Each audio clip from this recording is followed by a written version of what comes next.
guards enough here to protect the mint. Yeah, there was at Allison's and Dr. Thornton's, too, but the ghost got them both. I'm glad I ain't in Chandler's shoes. Me too.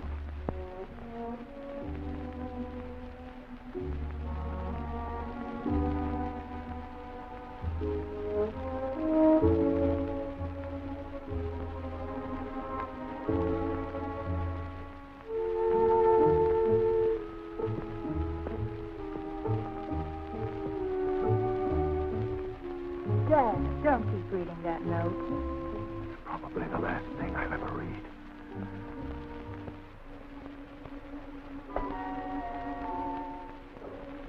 If only Dick Tracy would get here.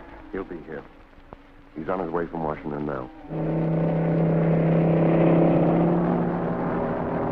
With the car Lieutenant Cosgrove has waiting for us, we should hit it right on the nose. I hope so, Bill. I've always been fond of Chandler and his daughter. Well, this is more than just an official assignment to me. If we only knew who the ghost is. It'd be a cinch if we did, Miss June. You may never know it, Lieutenant Cosgrove. I might believe it's some desperate character I'd antagonize in my work as a criminologist. If it wasn't for Allison and Thornton. The ghost. The ghost. He's well named.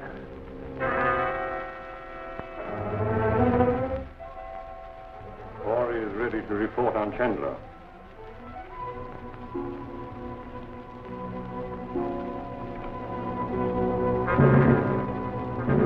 Thank you, Elizabeth. I'll see him.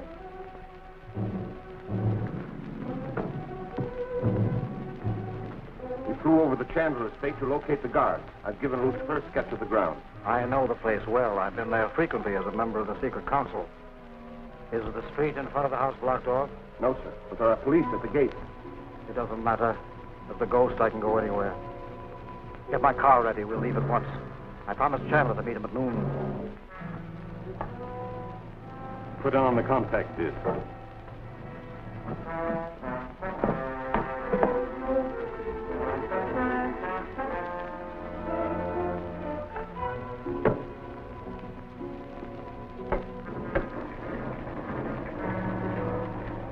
Ready?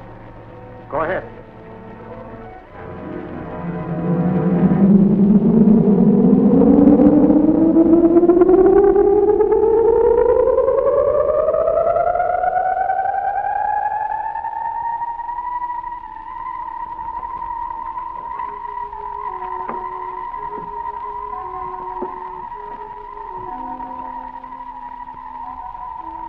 Thank you.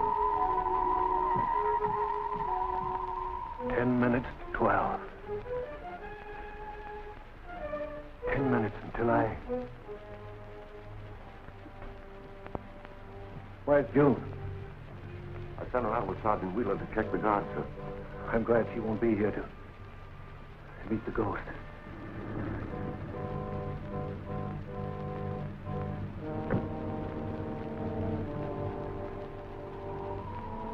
I'd have swore I heard a car door slam. Me too.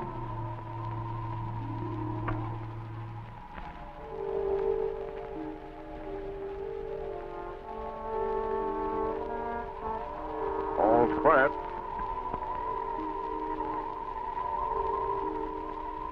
Seemed like somebody just passed me. Now, what was that noise? This ghost business must be getting you, Tom.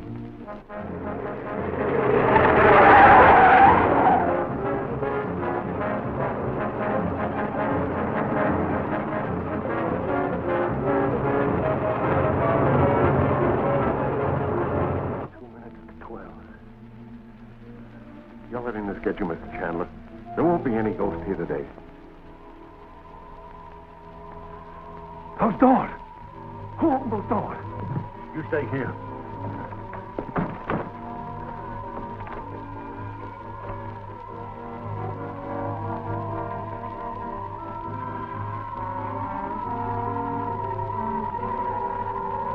Never mind your watch, Chandler. It's 12 o'clock.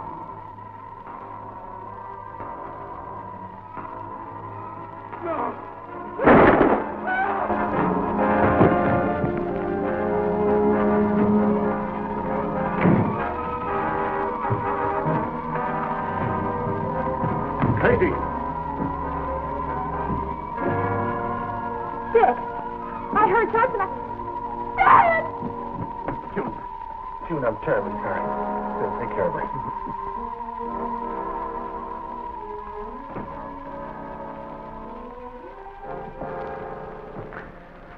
Too late to do anything here, Lieutenant. Search every inch of the grounds, will you? Okay, Dick. Wait a minute. That door was closed when I came in here. That's right, I closed it myself. There may be fingerprints. You better go the other way. Okay.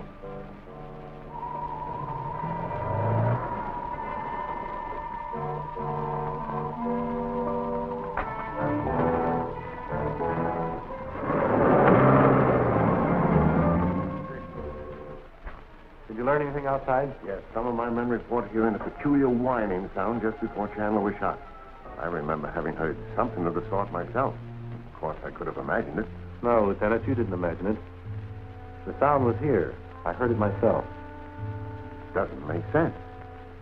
If the fingerprint on this death thread is what I think it is, it'll make less sense. Come on, let's go to work. Okay.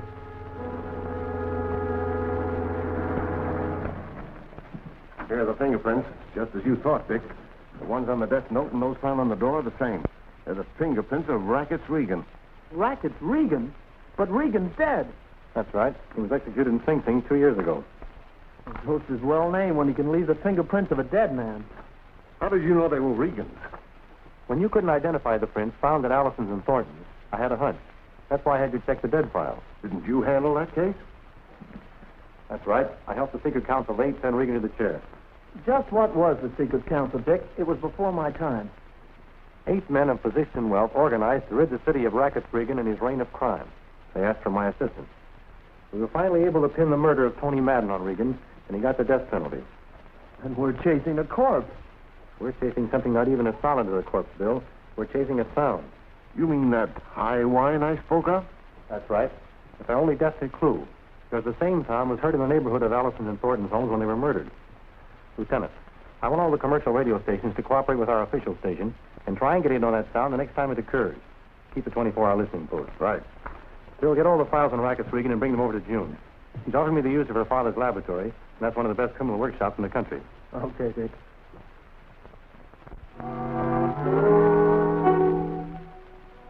I begin to see your plan. By creating a reign of terror, you can force the city to accept any demands you make. There's more than that. As you know, Rackets Regan was my brother. Until Dick Tracy stepped in, we were able to defy the law because I knew every move the secret council would make. We planned a vast criminal enterprise, a combine we called Crime Incorporated. Now I'm Crime Incorporated. Is Dick Tracy a dangerous adversary? He's clever, I grant him that. But he can't fight an invisible man. Thanks to you, Tracy is harmless. And what's our next move? I'm ready for Martin now. What's the latest you have on him? Here's an article in last month's American Geologist. Famed geologist warns of peril. Dr. Jonathan Martin, noted geologist, has provided officers of the Navy Bureau of Operations and the General Staff of the United States Army with startling information conclusively demonstrating that it would be possible for an enemy to destroy New York. The doctor's information has been surrounded with greatest secrecy. I must know what he's discovered, and I'll learn that tonight.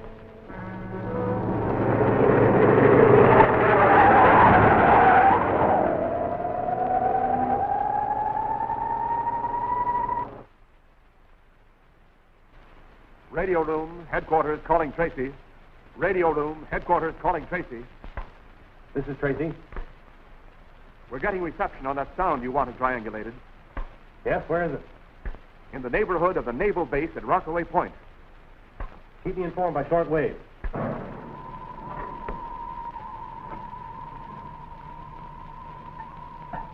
plan is clear to you, Corey? Yes, sir.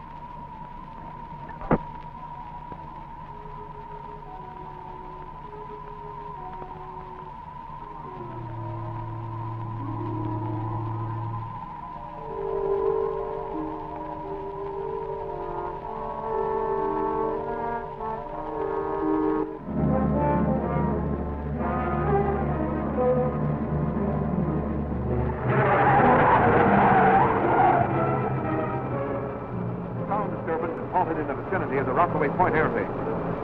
Follow through, Bill. Car number 3 reporting. We got the message.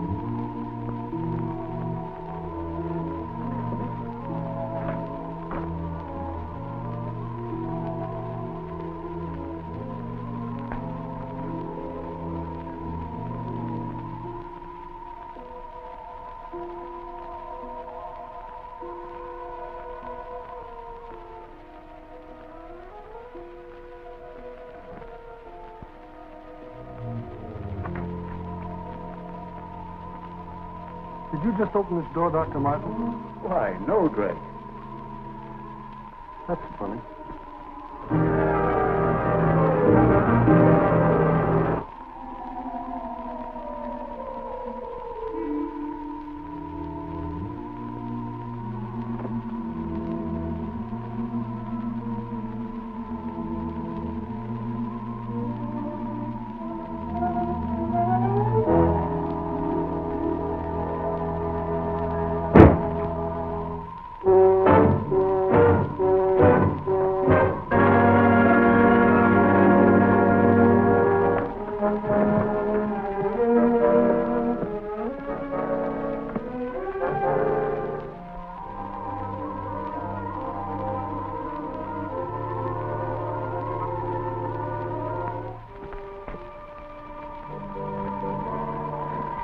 You come with me, Trask.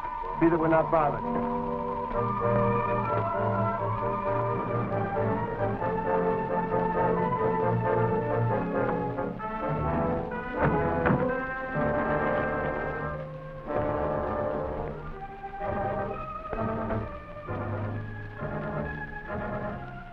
Looks like our hunch is right, Bill. Get inside and cover that part of the building. I'll take care of the man on the roof.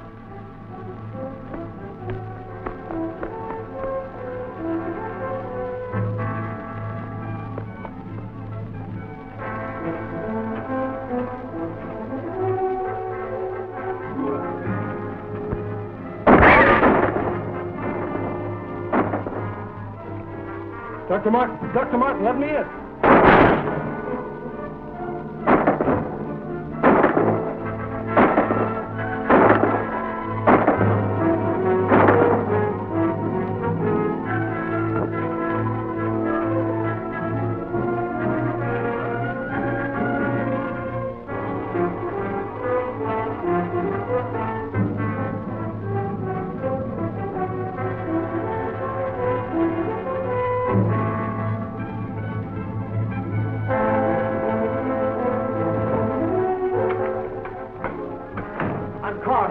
What happened? Somebody's trying to get Dr. Martin.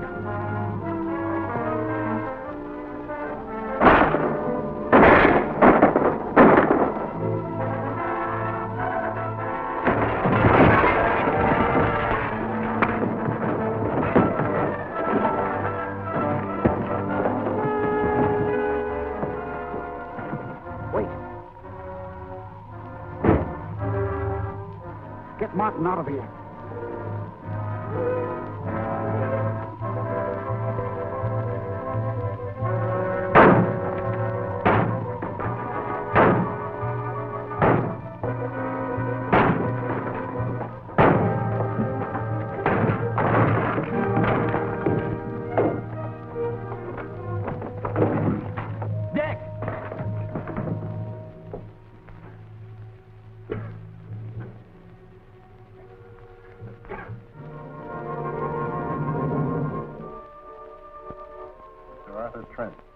You are a member of the Secret Council of 8.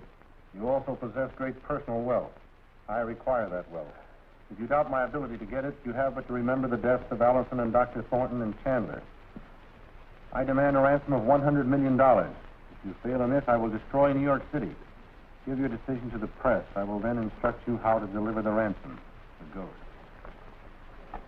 each of you gentlemen receive one of these notes?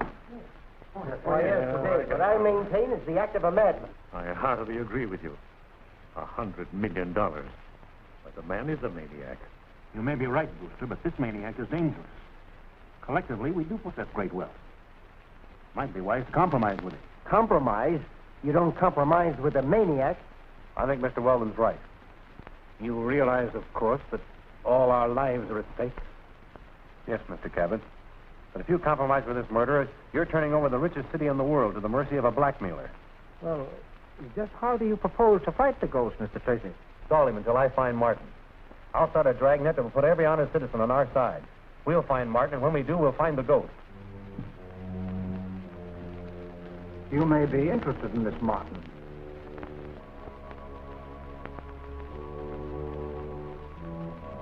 The council is going to do nothing of the kind. I learned that it's merely a stall. I suppose that means you'll use my discovery to destroy New York. Precisely. You will remain here. If you have lied to me, I personally will attend you. I leave the details in your hands, Lucifer. Won't you be seated, Dr. Martin?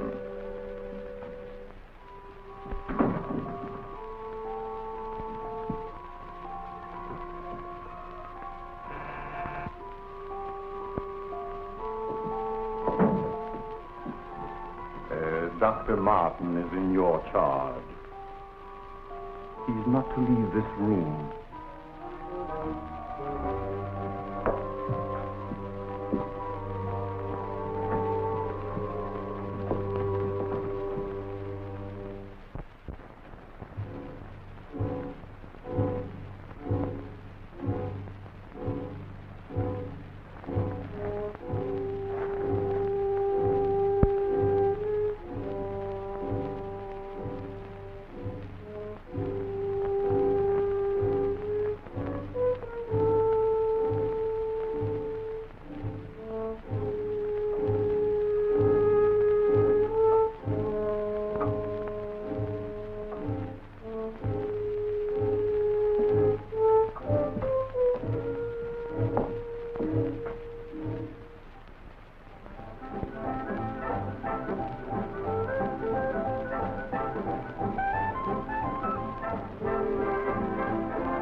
Number, please. Number, please. Number, please.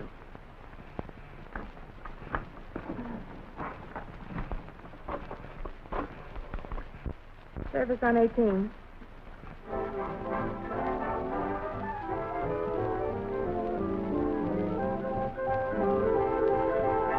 And now, ladies and gentlemen, we will bring you the stock market report.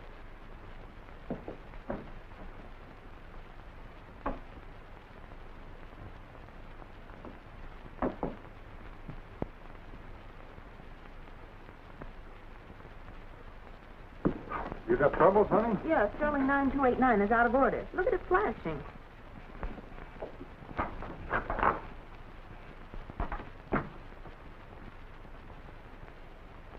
M-A-R-T-I-N.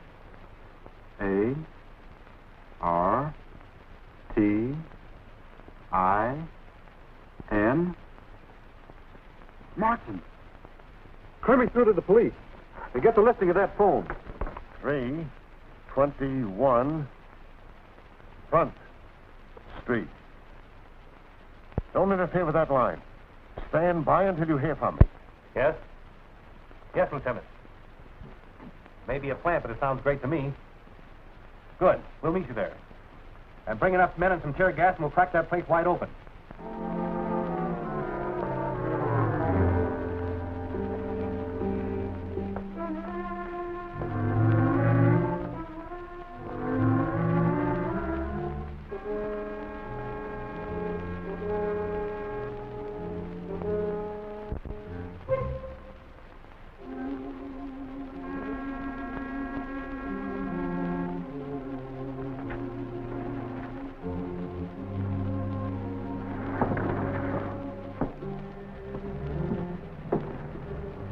What do you want? Is the lady of the house in? Get Tracy.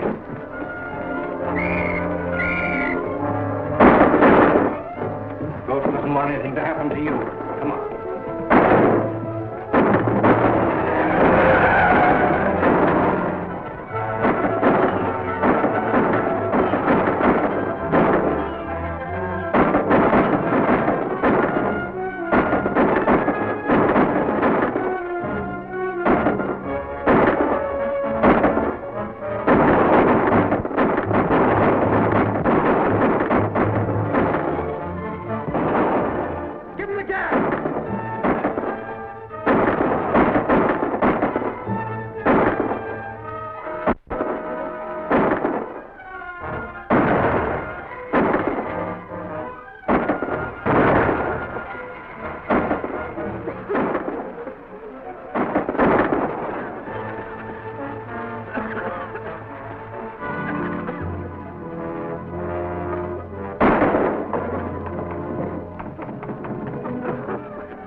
Bill.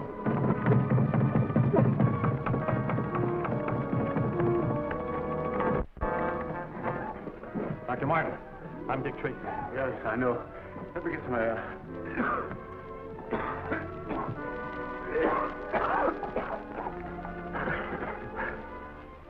The ghost. We've got to stop him. He's on his way to destroy New York City.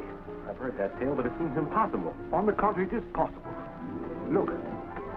Here's a map of New York Harbor and the adjacent shore formation. You see this? That is the Amsterdam Fault. A volcanic fissure opening into the subterranean fires miles below New York. Sea erosion has sealed up that bit. But a few depth charges would smash through and bring about an earthquake and a tidal wave that would be catastrophic. The ghost isn't bluffing. He can destroy New York. And that's why he kidnapped you, to get this information. Yes. But great heavens, man, why did you give it to him? Mr. Tracy, did you ever have oil-soaked bamboo splinters driven under your nails and then set fire? I'm sorry, Dr. Martin. If you have any suggestions, I'll be glad to act on them. First, we must start to evacuate the city. I heard the ghost discuss the use of a bomber to smash in the fault. He's probably at sea now. I'll be in the air in 10 minutes. If you shoot him down, be careful. You might serve his purpose by exploding the bombs over the fault. I'll take care of that. Bill! Lieutenant Cosgrove! We have to evacuate New York. Call the fire department and the American Legion. All citizens, attention. New York City must be evacuated at once. Proceed in an orderly manner toward the Westchester Hill. All members of the police and fire departments on leave or off duty will report immediately to the company command. All members of the American Legion will report to the nearest police office. This is urgent. The city is in grave peril.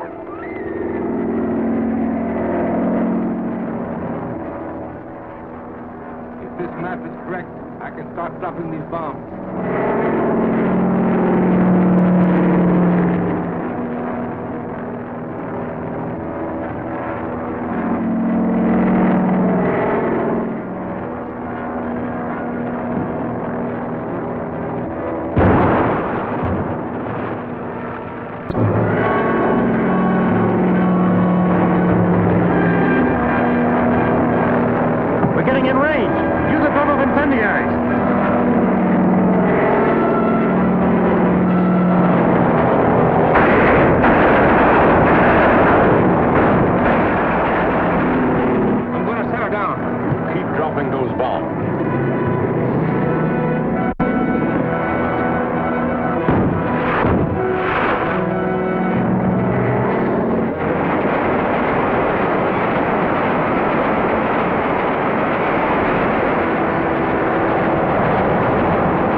Gosh, Dick, if you hadn't crashed that plane before it hit the water, there wouldn't be anything left.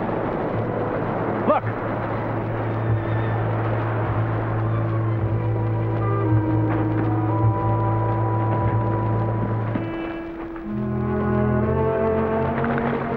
It's Lucifer. Say, isn't he the crooked scientist who planned rackets Regan's jobs? That's right. We've been looking for him ever since we captured Regan. He's alive. He may be a lead to the ghost. Right.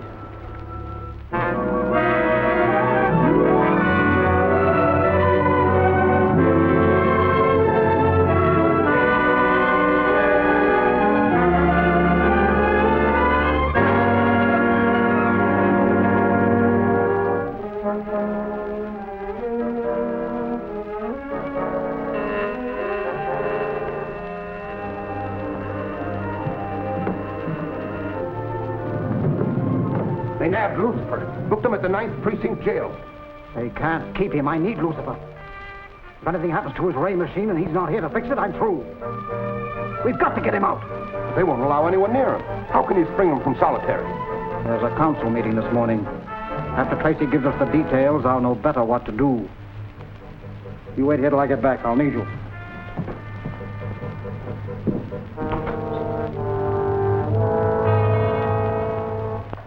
Are you convinced that this Lucifer is working with the ghost? Definitely. He's the one who dropped the bombs that caused the tidal wave. Besides, the ghost leaves Rackets Regan's fingerprints. He must be one of the old organizations. Lucifer was Regan's brain. Has he given you any information? He claims he can't remember anything. Do you believe him? He may be suffering from mental shock. It's a case for Dr. Metzikoff, our psychiatrist. I'll have him examine Lucifer today. Then you'll give us a report on the doctor's findings? As soon as I receive one. Good day, gentlemen. Good day. June, will you get Dr. Metzikoff on the telephone for me, please? Certainly.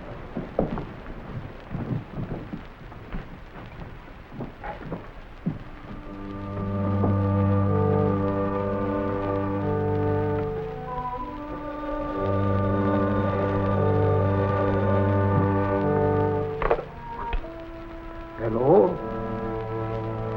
Oh, Mr. Tracy. Yes. Yes. I have read about that case. It's very interesting. Yes, certainly I should be delighted. Good. Shall we say 2 o'clock this afternoon? All right, Dr. Metzikoff. Yes. Goodbye.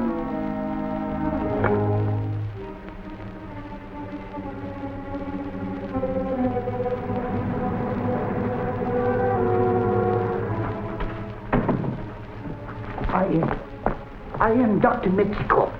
Oh, yes, Doctor. We've been expecting you. Riley, show Dr. Metzikoff to Lucifer's cell.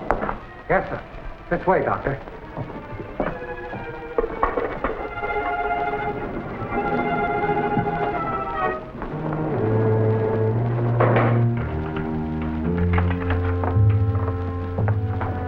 That's him. Hey, you. Here's someone to see you. Thank you. I'll call you when I finish my examination. Yes, sir.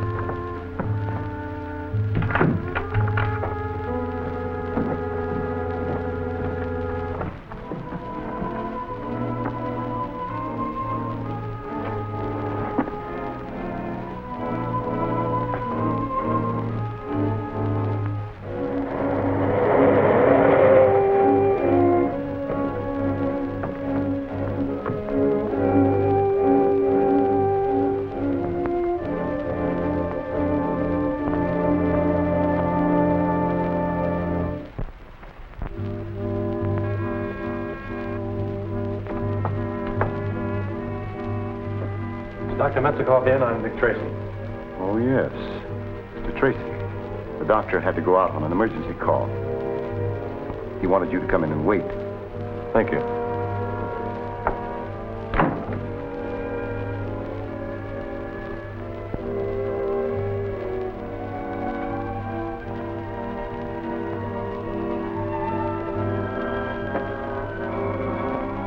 By the way, may I use the telephone?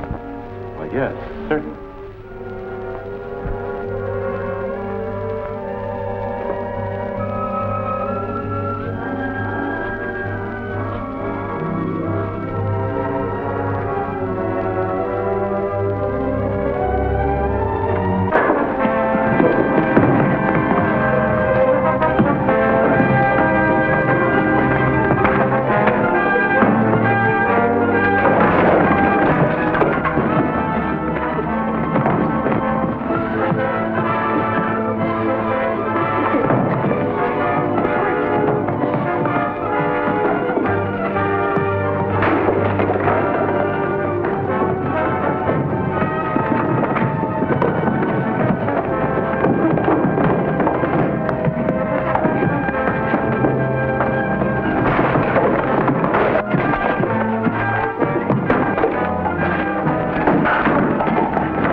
Here's my report to Mr. Tracy.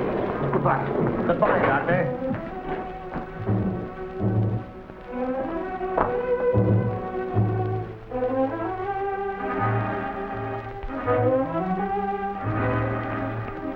We're all set.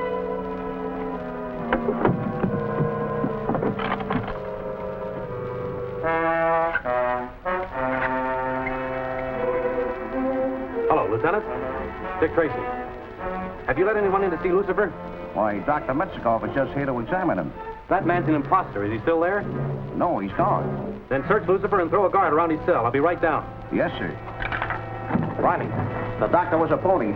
Frisk Lucifer, don't let him out of your sight for a second. Yes, sir.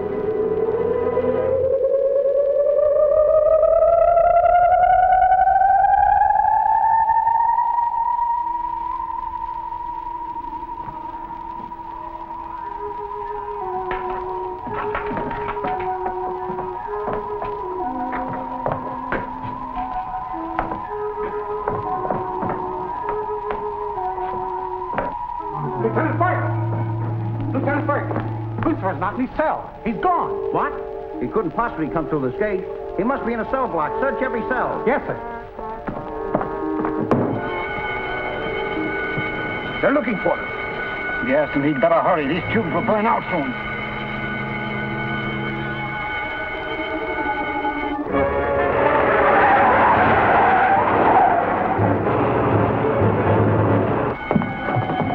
Donovan, you stay here. You two go outside and watch the front doors.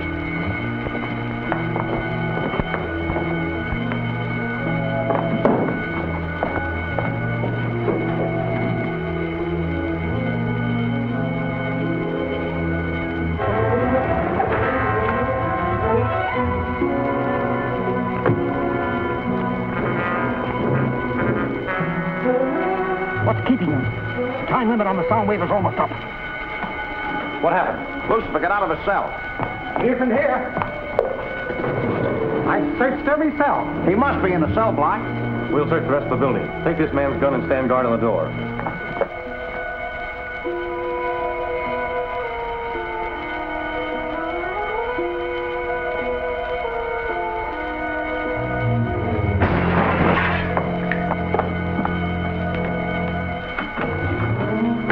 What was that? Something was thrown through this window, but there's no one on the outside. Let's take a look around and see if we can find anything.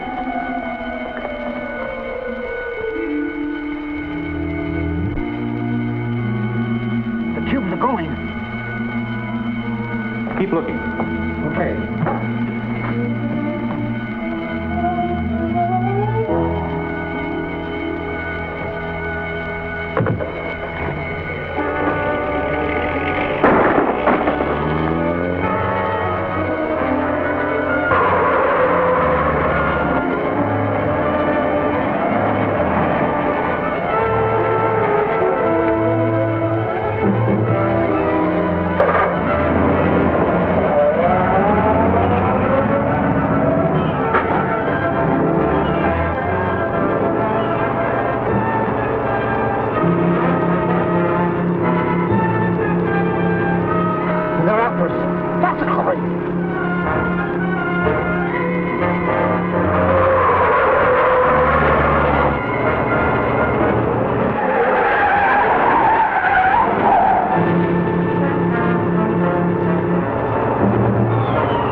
with Lucifer at large, we can expect the ghost to resume his attacks on every member of this council.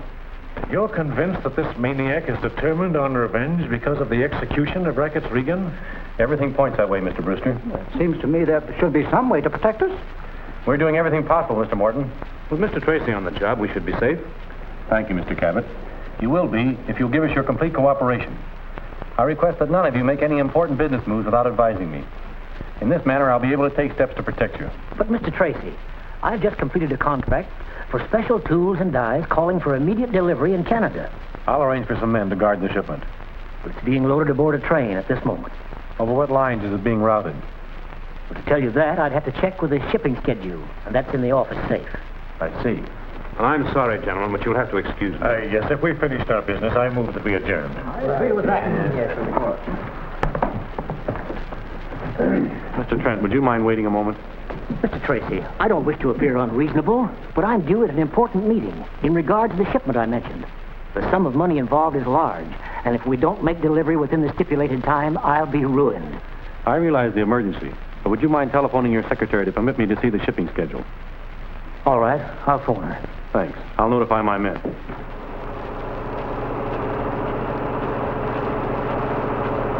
Being a member of the council permits me to be one jump ahead of Tracy. Makes it much easier for us.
But, Mr. Tracy, no one could possibly remove that schedule without my having known it.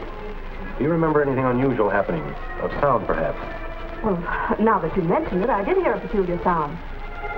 Do you know where the machinery is being loaded? At the Union Freight Depot. Would you call the freight manager for me, please? Yes, sir. Red Mountain Junction is the best place to attack. Corey can take some men and pass cars and cut over this mountain road. By doing that, we should arrive well in advance of the train. Get in the car, Bill. We're leaving for Red Mountain Junction.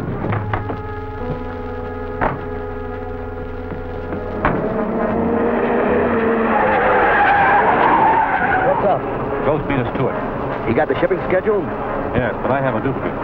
Red Mountain Junction's an isolated siding. We can catch the train there. Red Mountain Junction it is.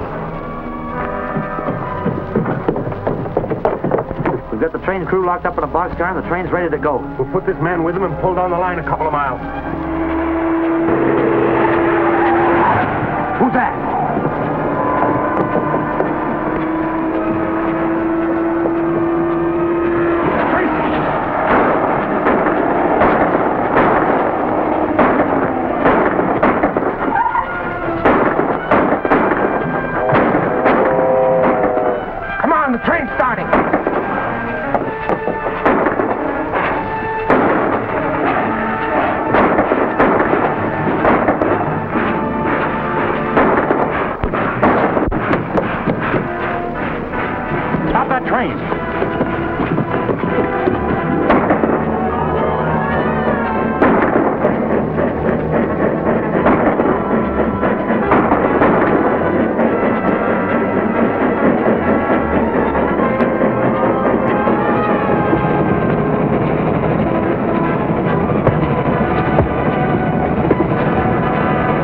tank was unloaded, I came back to my shack and I said... Never mind that. Where's the tank? Right over there. Belongs to the Army. I know, but I've got to borrow it. You notify the proper authorities. Yeah.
Machinery is to be loaded on a ship at Lakeview Harbor.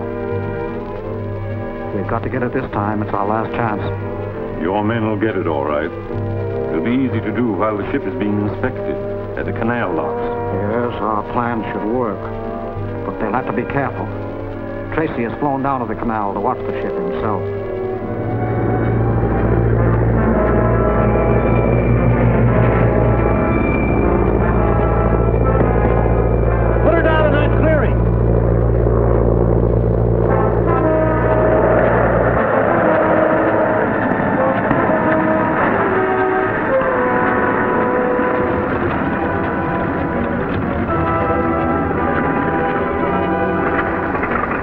You wait here. I won't be long.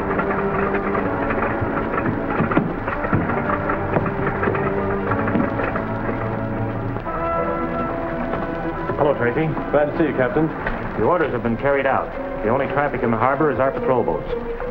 Have they all reported? We're waiting to hear from the last one. As soon as we do, we'll clear the freighters through the locks. Fine. That may be them reporting now. Canal Patrol, Captain. Yes, Davis. What's that?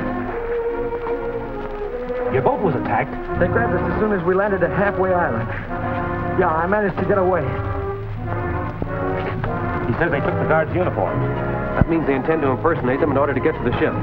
Where's Halfway Island? About 30 miles out, due north. Thanks. Hello, Davis. I'll send the launch out to pick you up.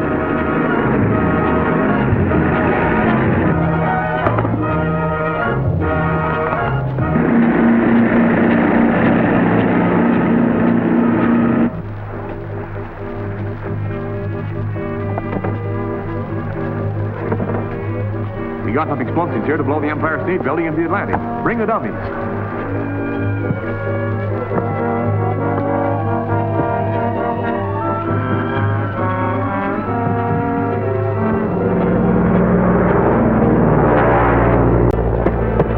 We've got to find that patrol boat.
This is the man who phoned in the alarm. This is Dick Tracy. Did you recognize the men who attacked your patrol? No, I never saw them before. But this was torn off of one of them in the struggle. TSM 472. TSM. Trent Steel Mill. I think you've got it, Bill. Trent's Machinery, Trent's Shipment, and Trent's Steel Mill.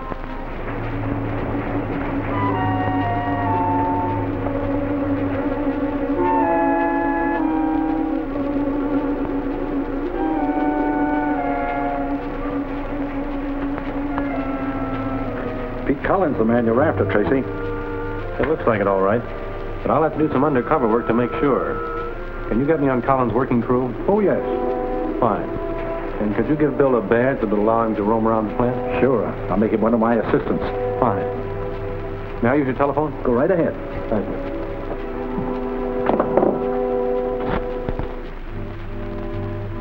Well, if there's no further business to discuss, I'll take it. Trent speaking. Well, I'm glad you called, Tracy. We've been waiting for you. What's that? You found a clue to the ghost. Well, how soon will you be over? Oh, you won't be able to see us today. I see. What clue did he find? He says he prefers to keep it to himself until he's able to follow it through. That's nonsense. Should know in order to be able to protect ourselves. I don't like this at all. Neither do I. But I've wasted enough time today. I have business to attend to. So have I. Right. I'm sure Mr. Tracy has good reasons for handling it this way. Good day, Miss Chandler.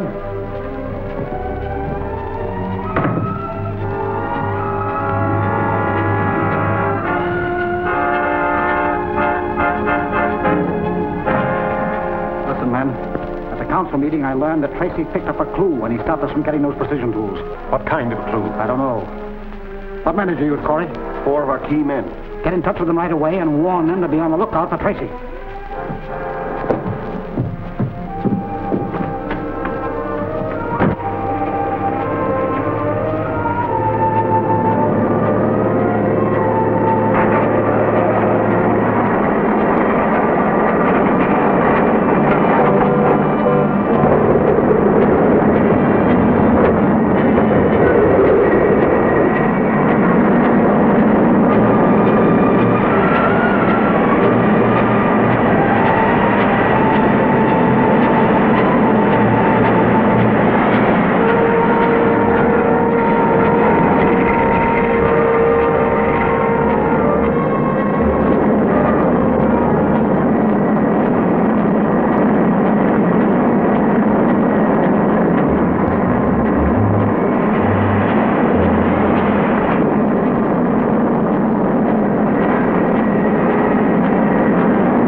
You're new in the racket, ain't you?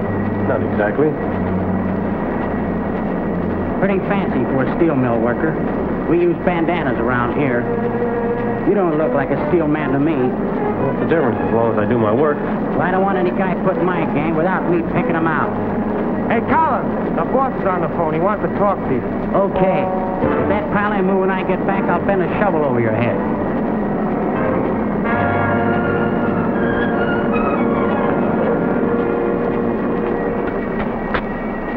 Hello.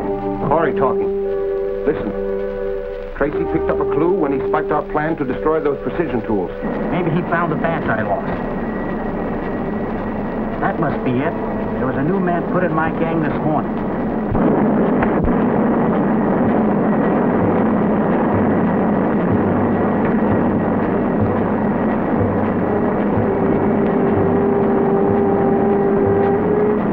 Don't worry, I'll keep my eyes open.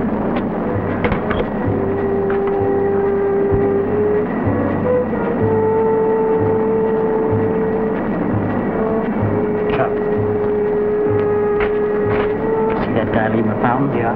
Get rid of him. Do you mean you want me to draw you a picture?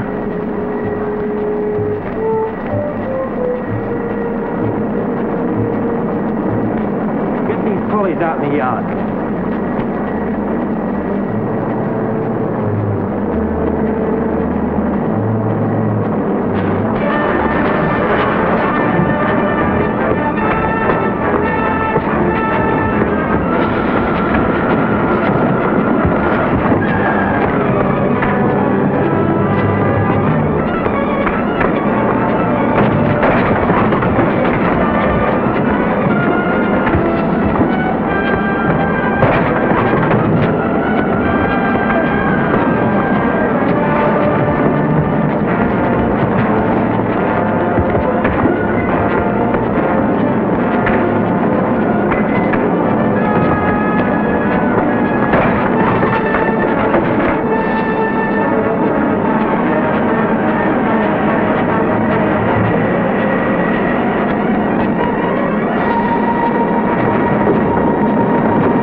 You should have believed my warning when I told you couldn't get away, Trent. The ghost.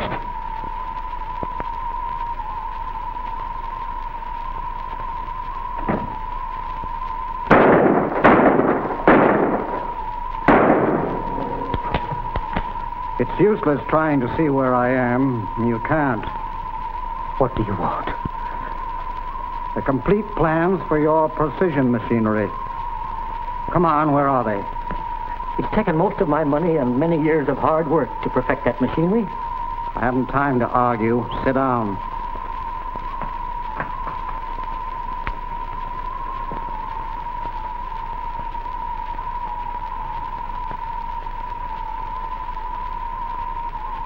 You have 2 minutes to produce those plans.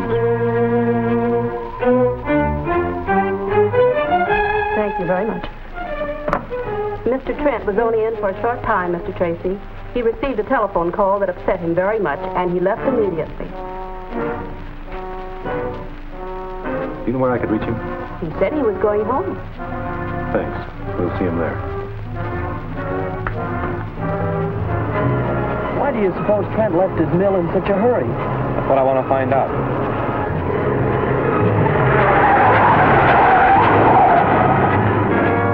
It won't be long until the ray exhausts itself and the ghost becomes visible.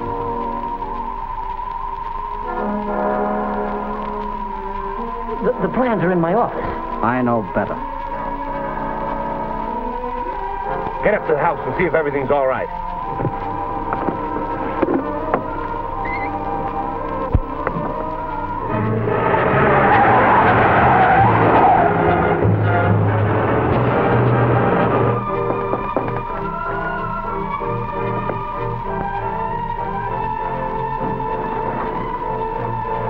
Come right in.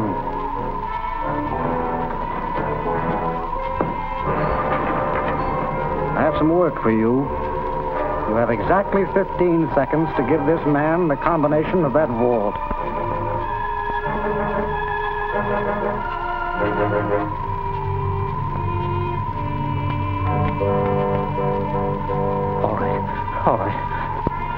All right. Here it is. Open the vault.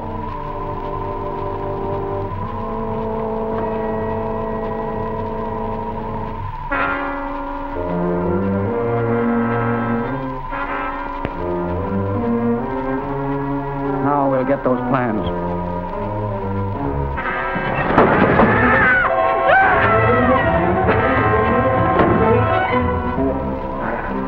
Pretty clever, Trent. You thought I'd fallen with my man, didn't you? Boy, Open that door again. Why, yes. Put that floor back in position.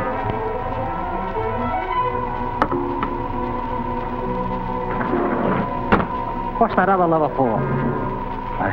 When that's turned, it prevents the trapdoor from falling. Set it. Go ahead. I'll be right behind you.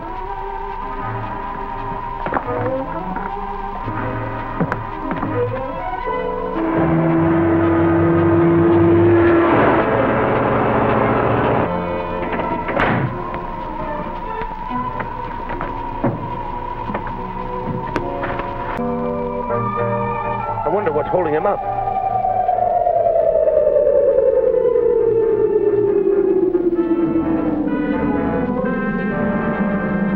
Why, you...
Trent evidently had this trap fixed to keep the vault from being robbed. But it didn't work out right. It didn't do Trent any good. That explodes any idea we might have had that Trent was the ghost. Yeah. This job was done by the ghost himself.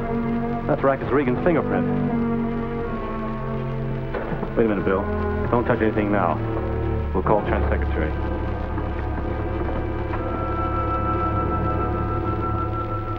defense secretary has checked the contents of the safe, and the only thing missing is a set of plans for precision machinery dies. Where does that get us? It gets us this far. No one can dispose of precision machinery dies without being reported immediately. Well, the ghost is smart enough to know that. Yes, and smart enough to offer them to the safest and best paying market, foreign powers.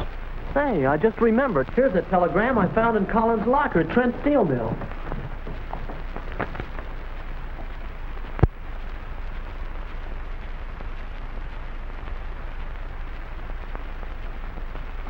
It fits in, doesn't it? Draga is a well-known foreign agent. Tuesday? Why, that's tomorrow. June, get me watching them. I want any information they have on Arno Draga. Right, Dick.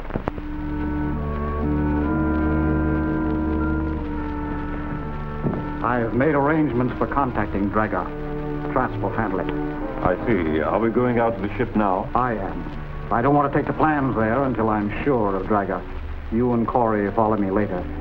If there's anything suspicious about Draga, I'll radio you in the car. Very well.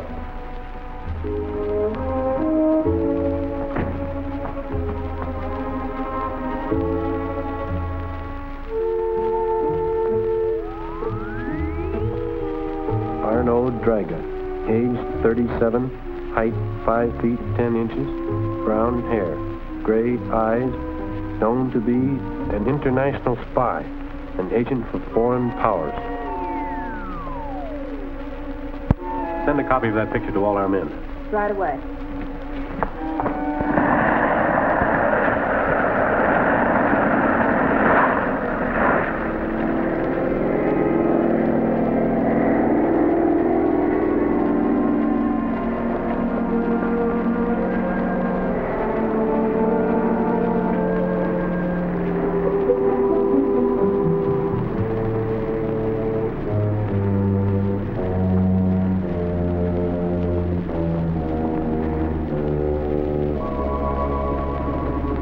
I'm from the Vacation Travel Bureau. You come with me? Chester, how are you going? To Greenpoint. I have a boat waiting there for us. All right.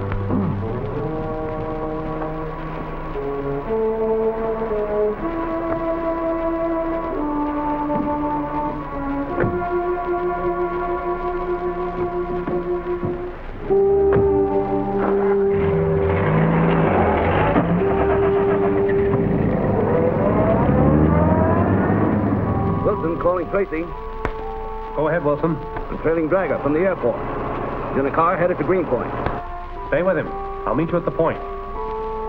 Telephone Bill Carr. Tell him to pick up Cosgrove and wait here for orders. All right, Dick.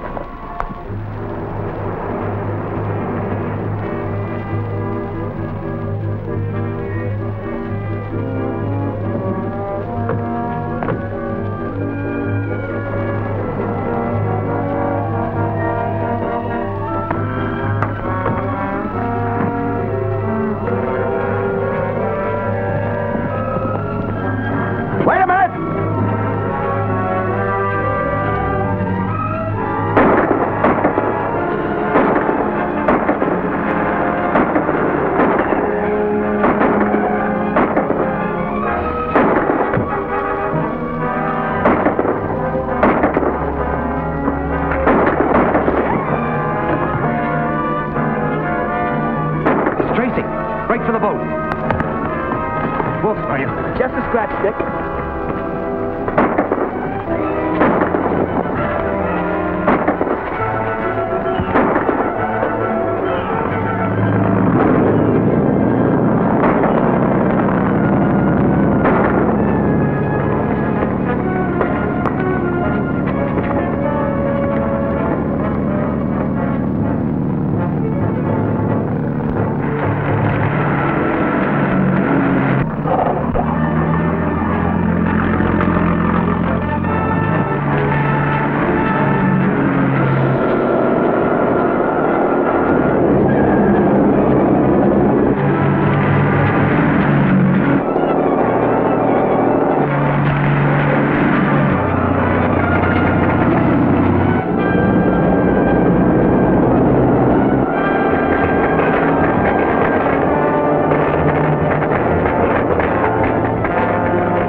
They got away.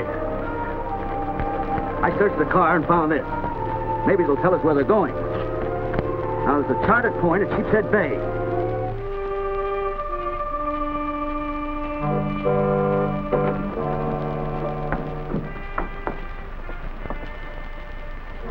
You'll pardon me for remaining masked. My identity is known only to my closest associates. I am only interested for the plans for my government. Do you have them here? They'll be here shortly. This affair is badly managed. I already have been put in danger of my life. Now I'm here with the cash, but you haven't kept your part of the bargain. I assure you, Mr. Drager, the bargain will be kept. The man bringing the plans must have been delayed, but he should be here any minute now. Sit down, Mr. Drager.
Stay here. I'll warn them. Calling LX 3-4. Calling LX 3-4. Come in.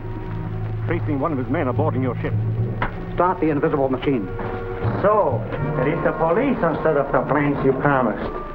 How did that happen? I'm wondering that myself. Perhaps you can explain.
What's wrong?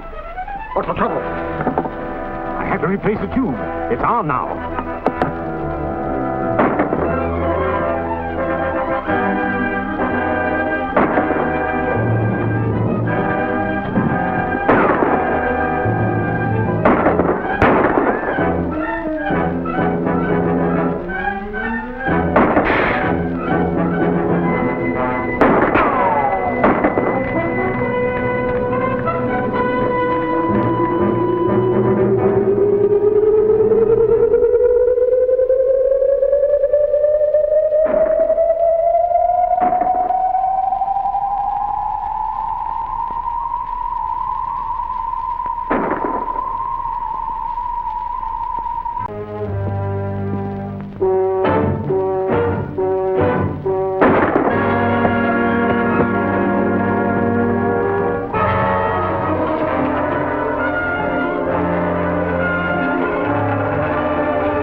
got you?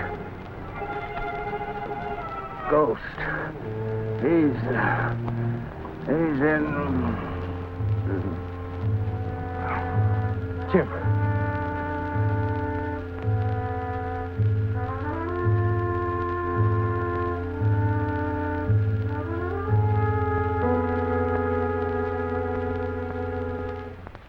He was unconscious and hurt so badly, we had to take him to the nearest doctor.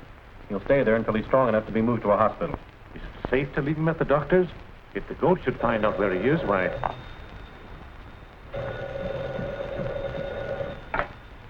Hello. Yes, he's right here. Dr. Henderson of Sheepshead Bay calling you, Mr. Tracy. Thank you. Yes? That's fine. Tell him I'll have an ambulance out there tonight.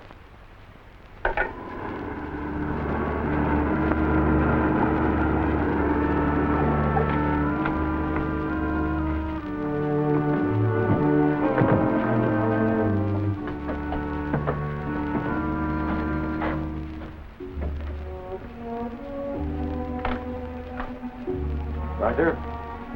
Hello, Mr. Tracy. Well, your man got away all right. What do you mean, got away? Why, in the ambulance, of course. They picked him up about 10 minutes ago. The ambulance hasn't come yet. It's following us out. Why, there must be some mistake. The ambulance came here. There was an armed guard with the driver who said that Mr. Tracy had told them to pick up Wilson. I don't understand. I think I do. Which way did that ambulance go? Why, east. Come on, Bill.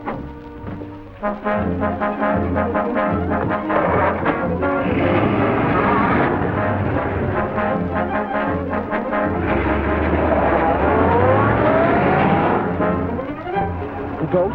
It sure looks like it. How did he know I was sending an ambulance tonight? Dick Tracy calling State Police Headquarters. Dick Tracy calling State Police Headquarters. Come in, Tracy. A wounded man has been kidnapped by two men in an ambulance. They were last seen heading east from Sheepshead Bay on Route 106. Please notify all officers in that area to barricade the roads and make every effort to locate that ambulance. All right, Tracy, I'll broadcast a general alarm.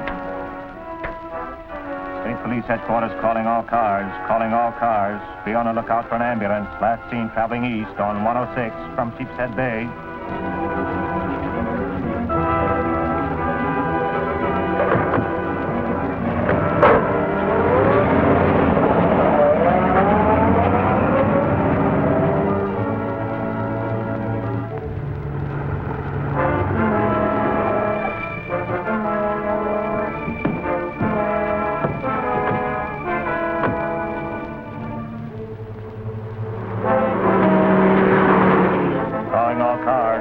Look out for an ambulance traveling east on 106. Hold occupants and notify headquarters immediately. They'll have to block the road on us. Call the boss and tell him we need help. Right. Calling QR-23. This is QR-14. Calling QR-23. Calling QR-23. QR-23 answering. Come in, QR-14. Cops are wise. They sent out a general alarm for us. Where are you now? Going east on 106, about 10 miles out of Sheepshead Bay. Try to keep going on Highway 42, then turn north to River Meadow. I'll have a plane there to pick you up. Right, we'll try to make it. Take a look at our patient. He's out cold.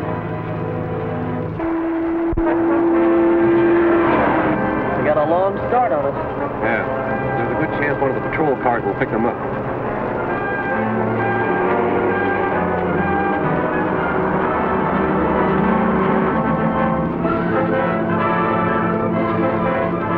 Patrol.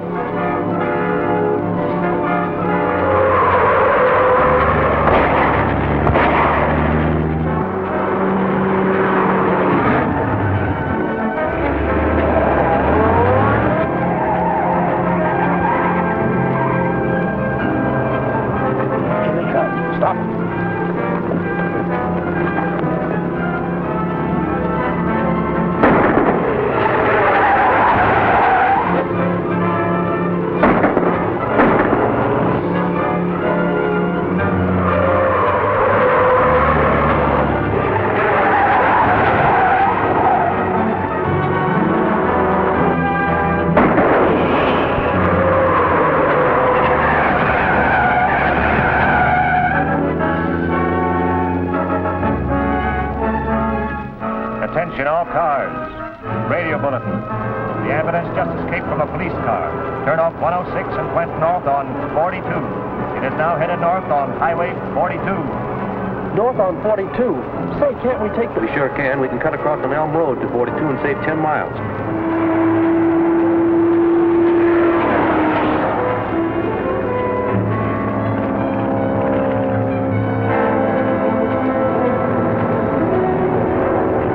Calling QR 14. QR 19. Calling QR 14. Okay, QR 19, come in. Where are you now? Going north on 42, about 8 miles from the meadows. All right, we'll be there to pick you up. Right.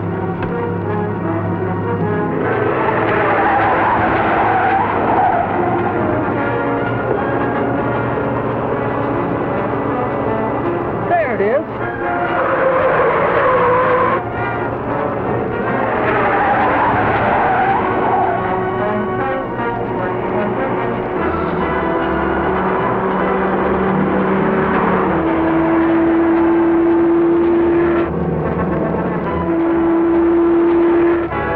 Another one, close. Getting back.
south, but it ought to stop those grenades.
boat must be in that direction.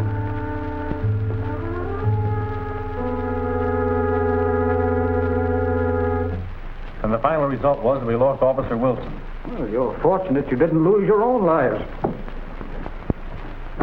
Sorry to be so late, gentlemen. Mr. Tracy was telling us of a ghost's attempt to kill him. It's fortunate for us that he wasn't successful, Morton. There's a large shipment of gold bullion arriving from Europe today. You mean it's here at last? The ship is scheduled to dock within a few hours. Due to conditions abroad, Mr. Morton was forced to close his European banking exchange. And the gold is coming from there? Exactly, by convoy. I'm sorry I couldn't let you know before. I can understand the secrecy that's necessary in such cases. Its loss would be a severe blow to me at this time. Undoubtedly. One thing I can't understand, Cabot. Why were you notified instead of Morton? I'm acting as his representative. Cabot's an expert on foreign exchange law. I see. I'd appreciate it, Tracy, if you sort of keep an eye on the gold until we get it started on its way to Fort Knox. I'll be glad to. When is it to be removed from the ship? As soon as we receive authorization from the convoying nation. Do you know when that will be? A representative is bringing the orders to your home at 5 this afternoon, Morton. I'll be on hand. Well, gentlemen, if there's no further business, I move we adjourn. I second the motion.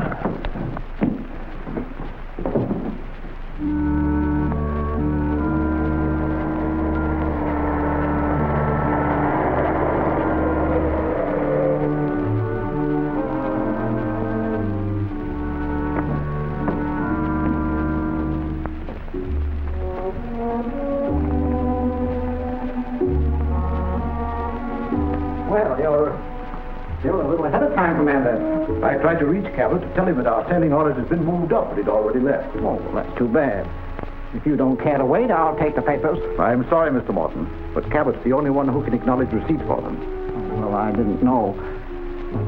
If you make yourself comfortable in the library, as soon as I get into some clothes, I'll join you. Thank you.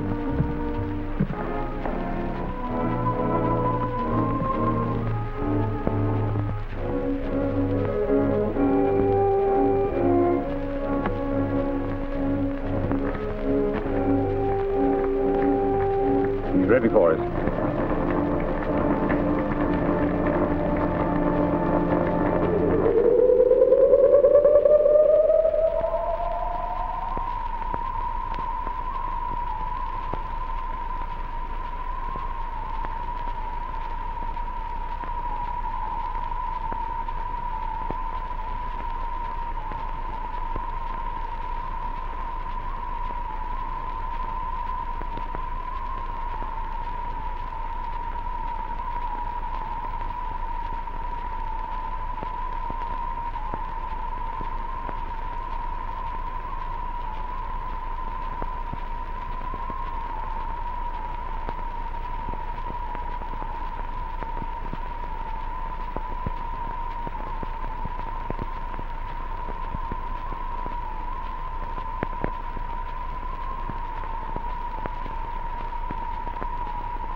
I'll thank you to hand me that briefcase, Commander Hawes.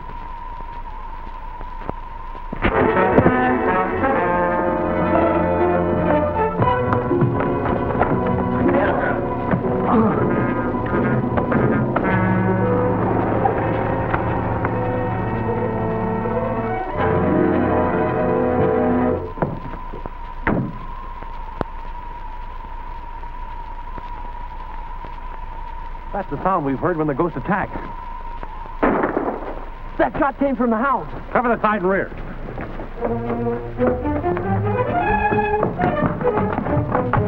Commander Hawes, let me in! I'm afraid something's happened to Commander Hawes. I just heard a shot. Let me have that.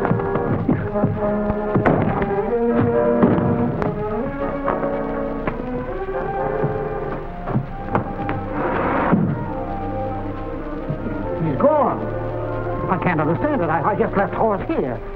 And now... From the looks of the room, there must have been a lot of noise. Didn't you hear it? I had my radio turned on while I was dressing. Must have been playing rather loud, wasn't it, Mr. Morton? Not particularly.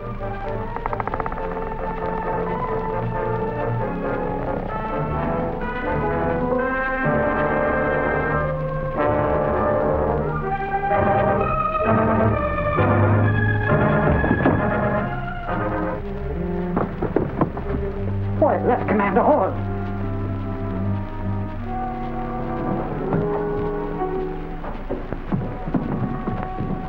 Cabot!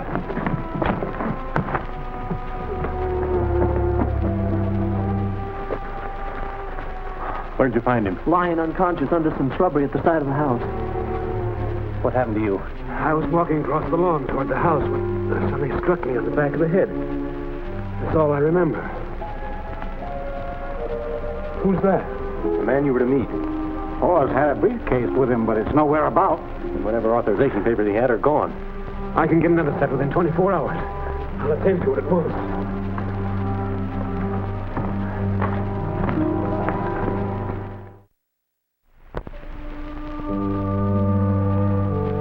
And the gold will be stored in the Custom House vault until new authorization papers are drawn, covering its transfer to Fort Knox. Every detail has been worked out carefully. A hole has been broken through the wall to a chamber under the vault. Good. Contact the men at once and have them proceed as we planned.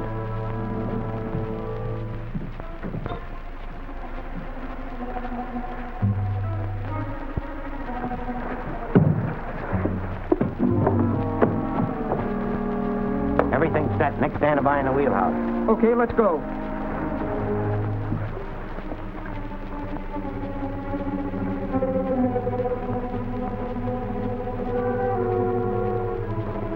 I think your worries are over now, Mr. Morton. Well, I hope so. Have you taken any precautions to make sure nothing happens to the gold?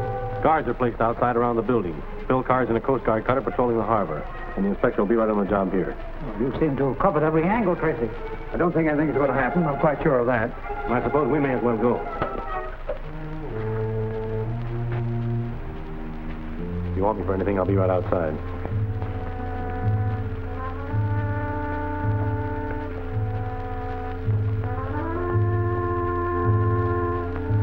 I'm ready.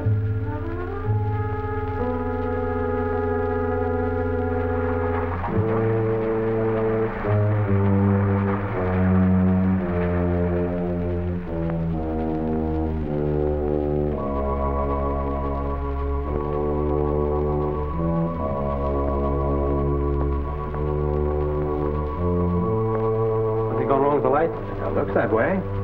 How long have they been acting this way? Oh, about an hour. Started right after you went out. Aren't there two lines of juice running into this building? Yes, one for lights and one for power. That's what I thought. The only time lights flicker this way is when there's a heavy drain on the system.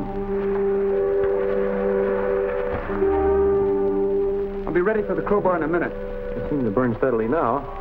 Whatever's causing it has stopped operating. There they go again. Somebody's cutting in on the lighting circuit. Let's take a look inside this vault. Yeah.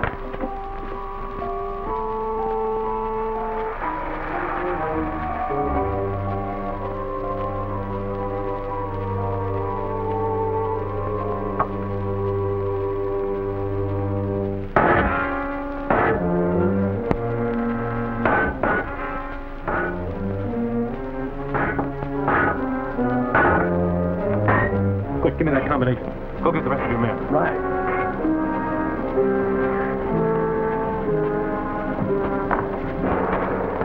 We'll pass the bars down to you. Give me a lift.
There's been an attempt on the customs house vault. Full speed ahead.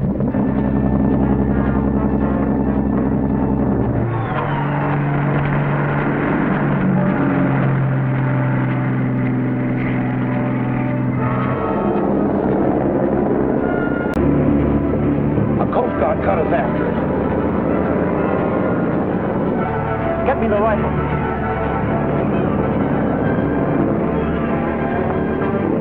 I'll put that light out of commission.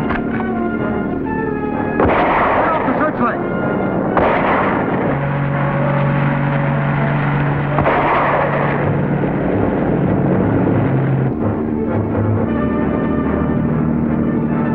We're in luck. We're heading into a fog bank.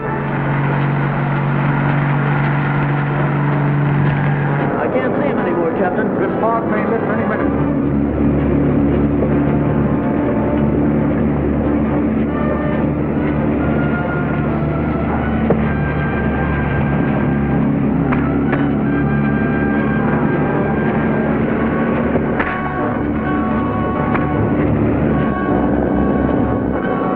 There they are.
You know, Dick, only the secret council knew about Morton's gold shipment. Which one could have been behind this theft? If I can find that out, I'll break this case. It was the ghost who killed the ship's commander and stole the authorization to remove the gold. Do you think there'll be another attempt to steal it? Yes, I do. Unless you arrest Cabot. His alibi that he was knocked out on Morton's front lawn while the murder was being done inside is fishy enough to convict him. Well, why should he go to all that trouble? As Morton's lawyer handling the transfer of the gold, he had free access to it. He couldn't just walk in and take it. He had to take a roundabout way to cast suspicion away from himself. And that's my theory. Theories won't convict the ghost, Bill. But if your hunch is correct, I think I know a way to nab him. Get Cabot on the phone.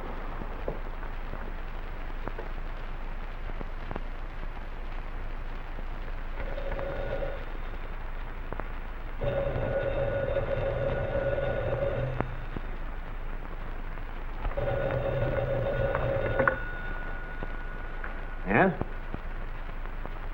Oh, hello, Tracy. I've just been reading of your fine work last night. Congratulations. Maybe you better save them until the gold reaches its destination. Has anything happened to it? No, but word has leaked out that the gold is being shipped by train. I called to ask if you have any objections to my sending it by armored car. Why, no. No, none at all. I think it's a fine idea. I'll cancel the train reservation. No, let it stand. If the ghost is busy attacking the train, we should get the gold through safely. Of course. But I'll be worried until I hear of its safe arrival. Right. Goodbye. That's certainly handing it to him on a silver platter. That's just what I wanted to do.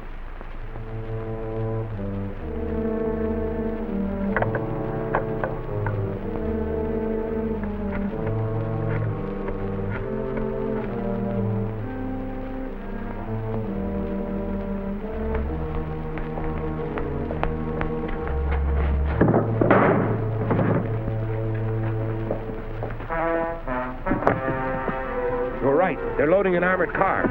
You understand what you're to do? Yes. All right, Elizabeth, turn on the machine.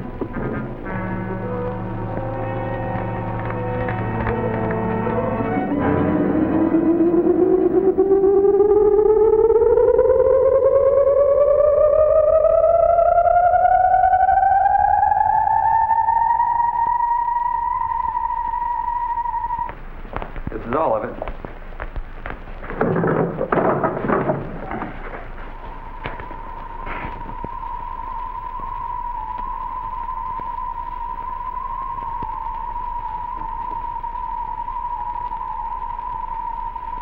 Lock her up, Tim.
Squad car number 15. Tracy calling squad car number 15.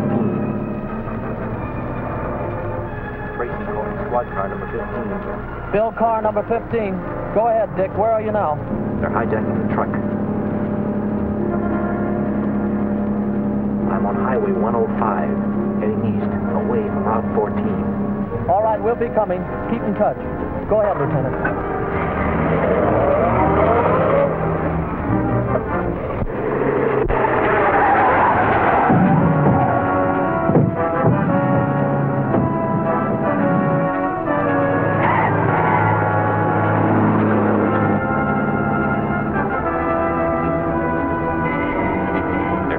Abandoned farm.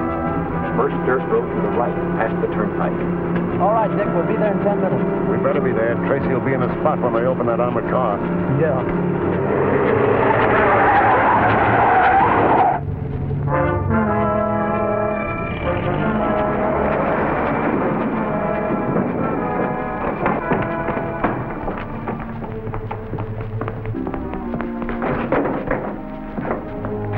All right, boys.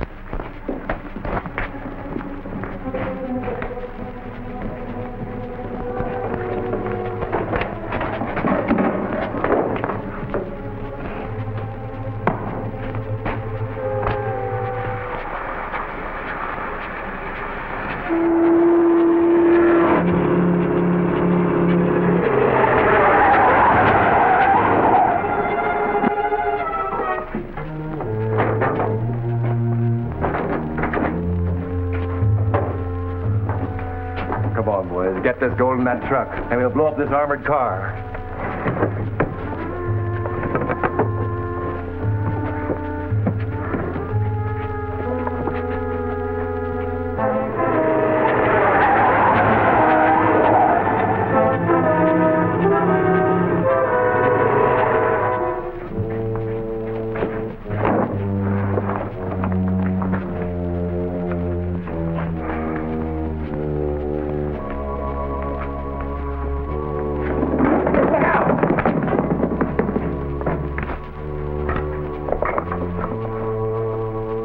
Gold, it's lead. See what's in that box.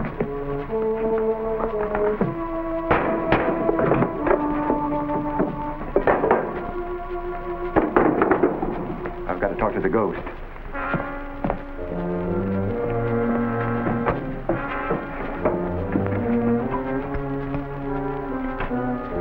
QR-10 calling QR-23. QR-10 calling QR-23. QR-23 talking. Come in, QR-10. The armored car is filled with lead, not gold. That means Tracy double-crossed us and sent the shipment by train as he originally planned. What'll we do? Stay where you are until you hear from me. I'll send some men from here to take care of the train at Aliso Gorge. Yes, sir.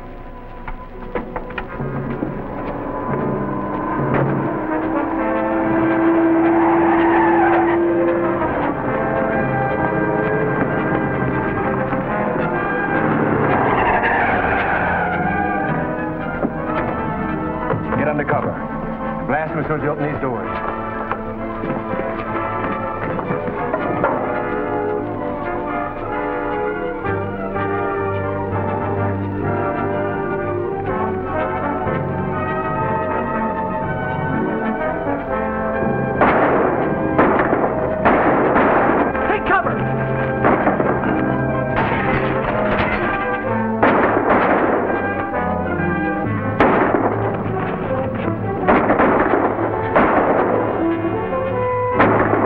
Across for that door and keep those cops off.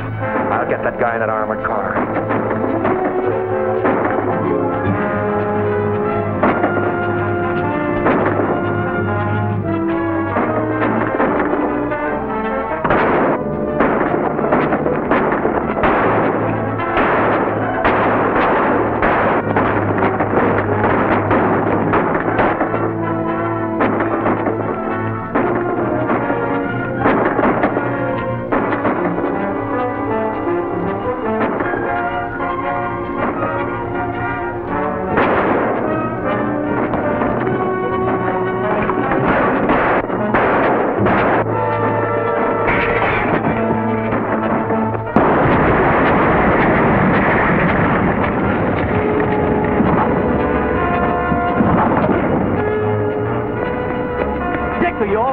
Yeah, we gotta work fast. Where's the car? Right over here.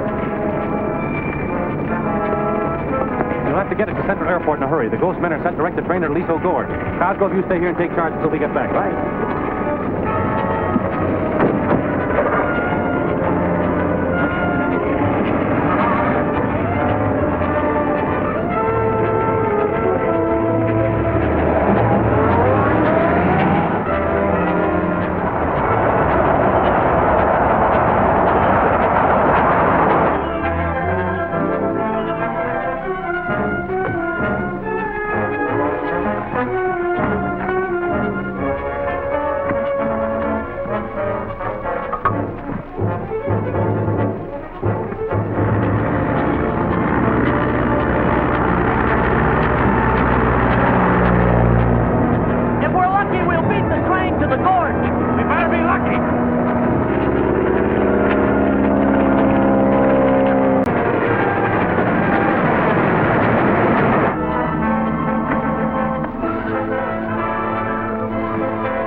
Well, there's nothing we can do about it now. Come on.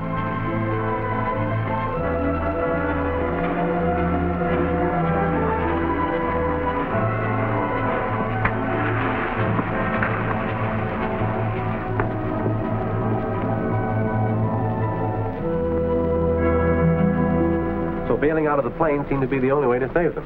Worked, but I sure thought you were done for. So did I. Hello. Yes, Mr. Cabot. Ambassador Hotel. Oh, well, Mr. Tracy's right here. Just a moment. Hello? Hello? Hello? He hung up. He was so excited I could hardly understand him. What's the trouble? He wants you to meet him in the grill room of the Ambassador Hotel at 8 o'clock. Says it's a matter of life and death. Why couldn't he come here? Something very phony about this. Perhaps there is. Cabot has been acting strangely. That's why I arranged things so that he alone knew about that gold shipment. Then the ghost attack. Then you think Cabot is the ghost? Possible. All the more reason we should meet him. Why walk into danger? Throw him in jail and sweat the truth out of him.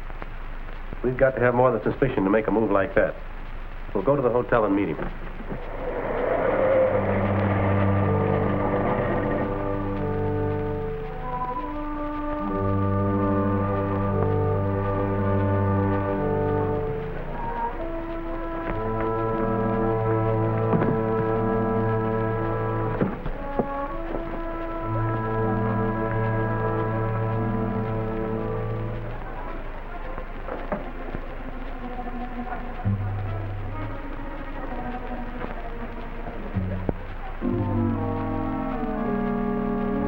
Coffee.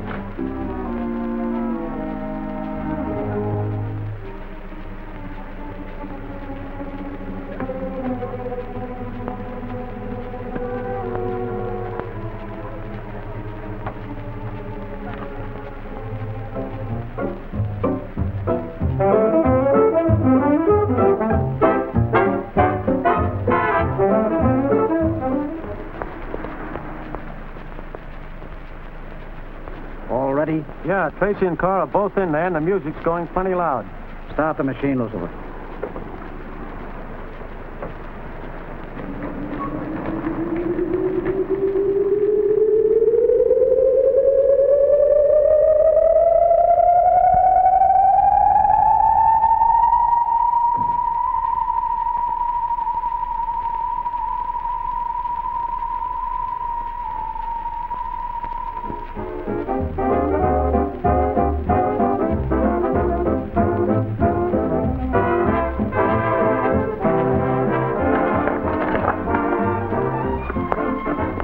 Nervous?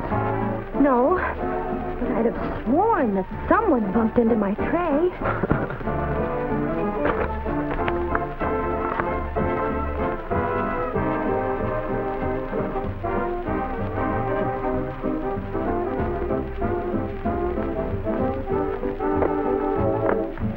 Thank you very much. You're quite welcome. Cigars, cigarettes, cigars, cigarettes, cigars, cigarettes. It's all right. Don't be alarmed. It's all right, folks. You can return to your tables. Where'd that come from? Somewhere near the phone booth.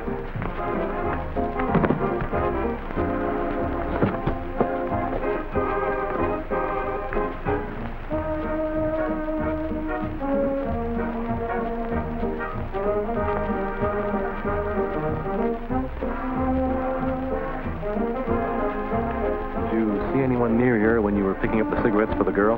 No, but I did find this on the floor.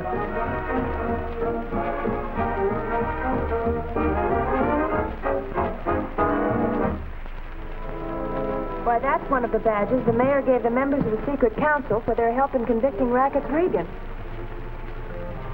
Were these given to anyone except the council? No, it's a special award.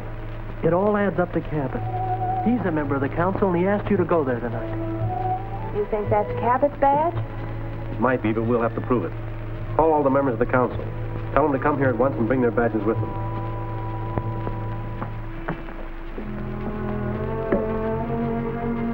Something important has happened. But before I go into that, I want to ask Mr. Cabot a question. Why didn't you meet me tonight at the Hotel Ambassador? Well, I don't know what you're talking about. Why, didn't you telephone me and leave a message for Mr. Tracy? Well, certainly not. I've been out of town. Only got back an hour ago. Perhaps there's been some mistake. I'm going to tell you exactly what happened tonight at the hotel.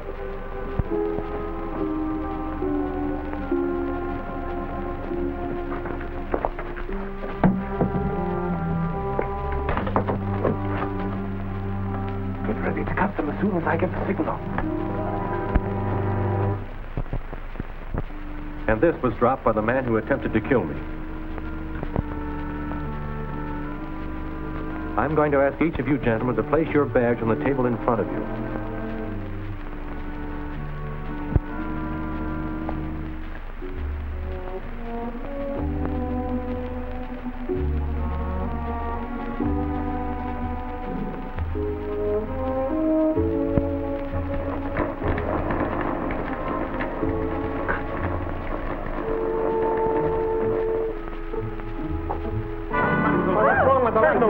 Stand still, everyone. June, get a candle. Well, I know, but who turned them? See who turned out the lights? Yes. Wait a minute. We'll investigate that later. Sit down, gentlemen. We'll finish what we came here to do.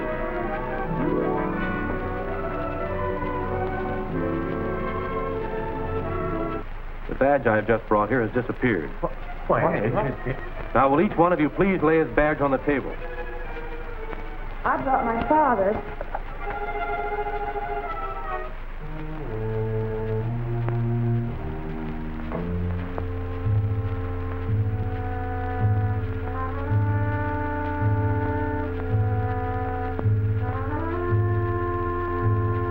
And yours, Mr. Cabot?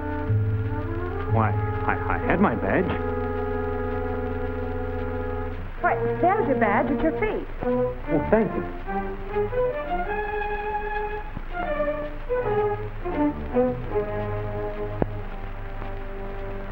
Are you sure this badge is yours, Mr. Cabot? Well, yes, it must be. This matter is by no means closed, gentlemen. For the present, I shall say good night. Good night. Good night. Shoot, if this light's going off like that, I can't want to make it.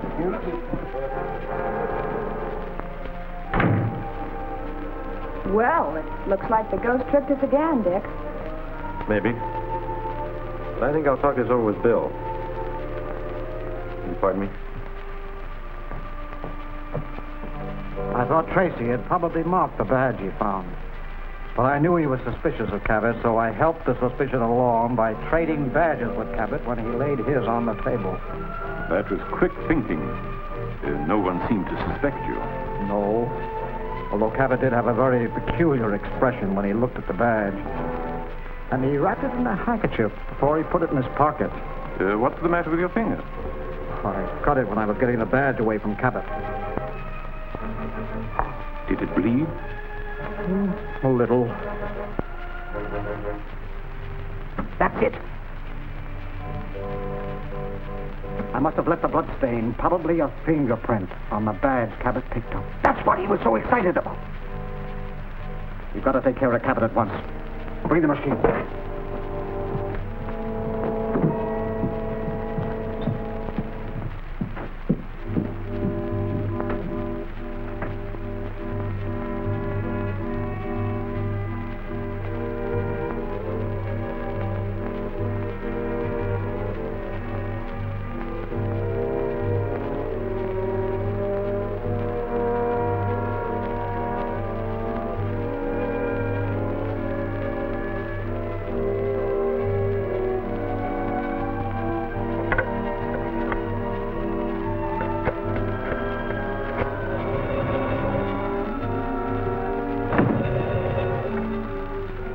Yes? Who? Cabot. What is it, Miss Cabot? When I picked up the badge, I noticed a smear of blood. And now I see there's a well-defined fingerprint on it. Yes, go on. Oh, I thought you might be able to identify it. I'll come right over.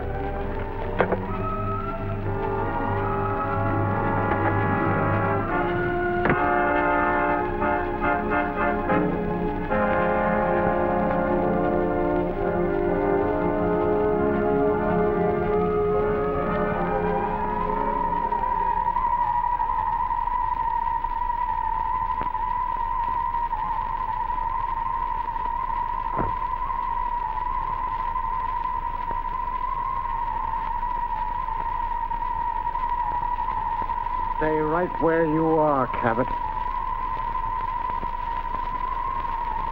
Who is it? Where are you? I'm in the room even though you can't see me. You mean you're invisible? Yes. Now you know why I'm called the Ghost. The Ghost? What do you want?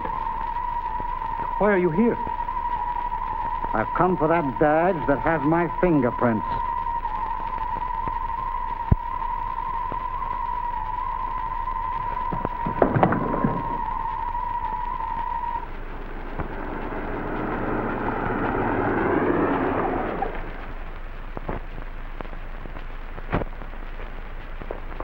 I still have a score to settle with you, Cabot. Your score with me? I don't even know who you are. But you remember Rackets Regan, don't you? The man who was sent to the electric chair by you and the other members of the secret council? He was my brother. And you and every man who caused his death are going to pay for it.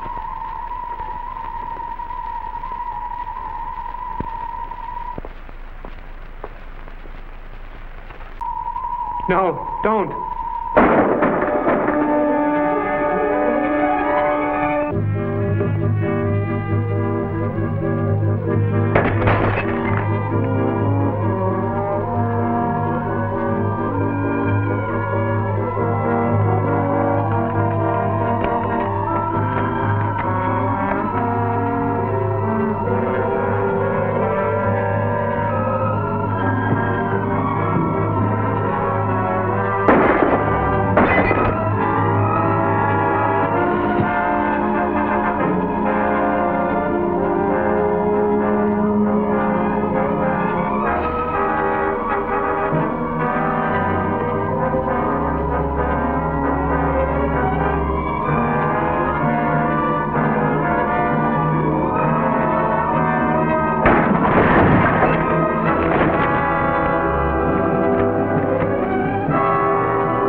That's all you could find? No other clues?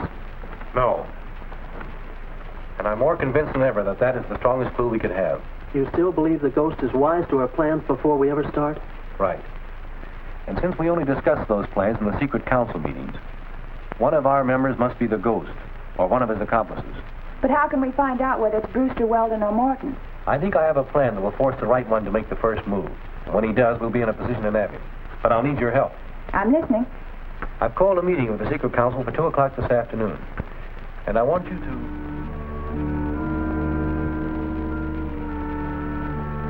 I knew my father had kept a diary, and I had looked for it. But I was unable to locate it until today. Did you bring it with you? No. As soon as I glanced at the contents, I hurried here to ask Mr. Tracy. Ask Mr. Tracy what, June? I found my father's diary of notes on his crime research. There's one whole section devoted to Rackets Regan, his early environment, gang members, and other studies.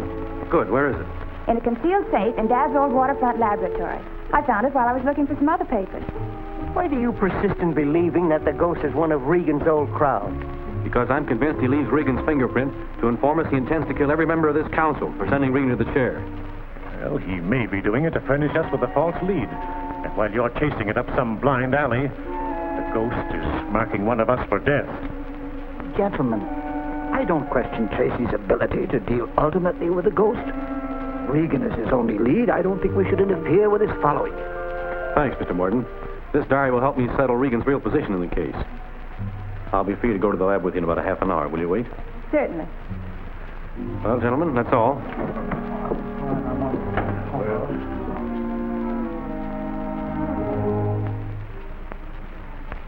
What could Chandler have written in that diary that would implicate you? I'm not sure, but there's one dangerous fact he might have known. That Racket Regan was your brother? Yes. And if Tracy ever found that out, he might pick up a trail that would lead straight to me. So we're going to get that diary before Tracy has a chance to study it.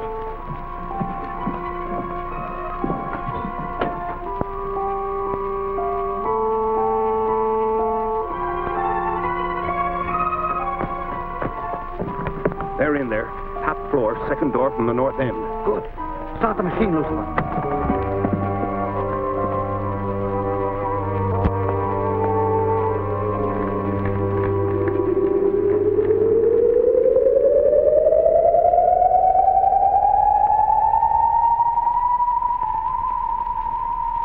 All set. The men are at their stations, and they'll call Cosgrove as soon as they hear the sound of the ghost. Good. If he spots any of those men, he may not enter the building. I think he'll want this diary badly enough to try to get it regardless of any obstacles.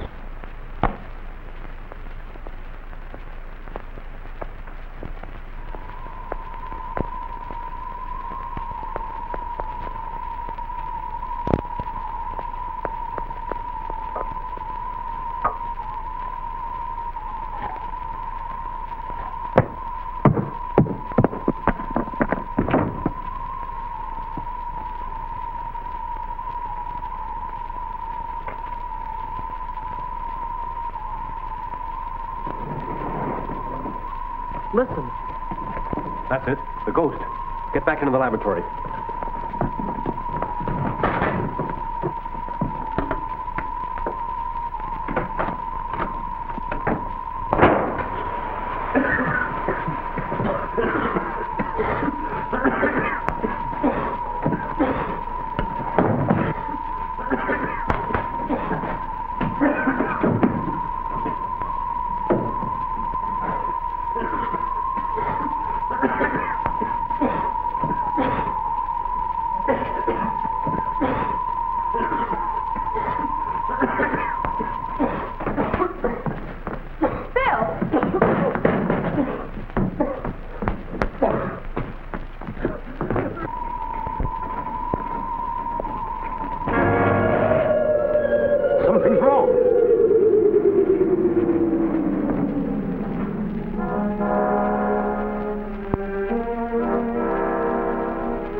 Phil, check the guards.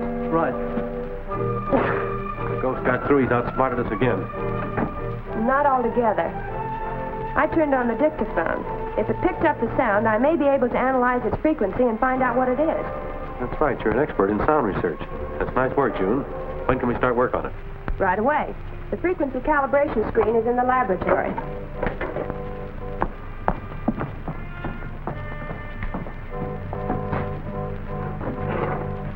This machine will photograph the sound wave. I may be able to measure it and break it down.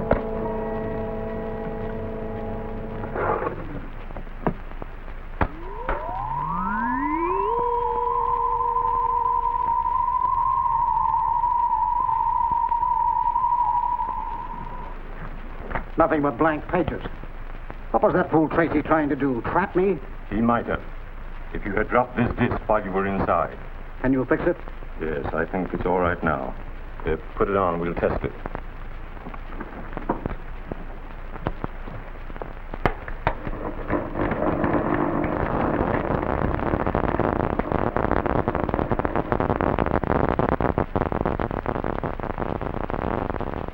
What's wrong? I don't know. Interference of some kind. What kind of array could interfere with this one? None that I know of. This is the only machine of its kind. Unless what? Unless someone has invented another one, or made a reproduction of the sound in this one. A reproduction?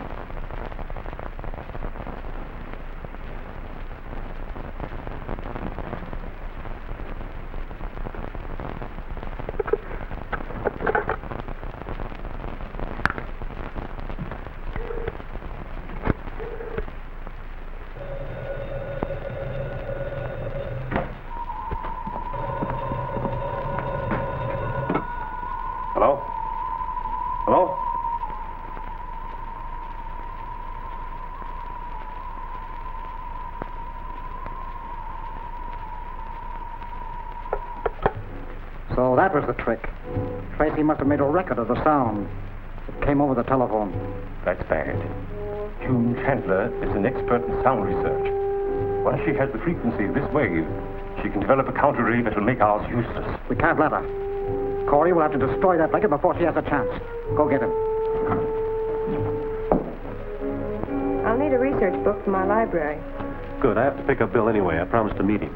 You better run out and get a bite to eat. We'll meet you back here later. That's a good idea, Dick. Better put that in a safe place. Right.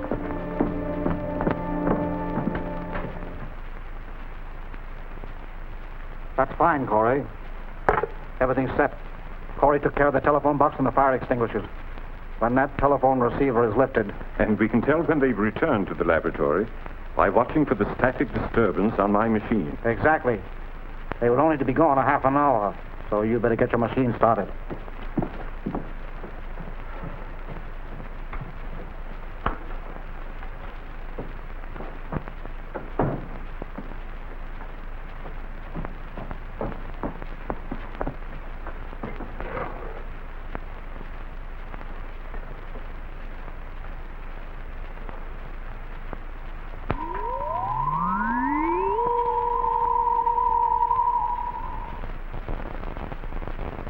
There it is. They're running the record again.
Nobody came out. I've been right here ever since it started.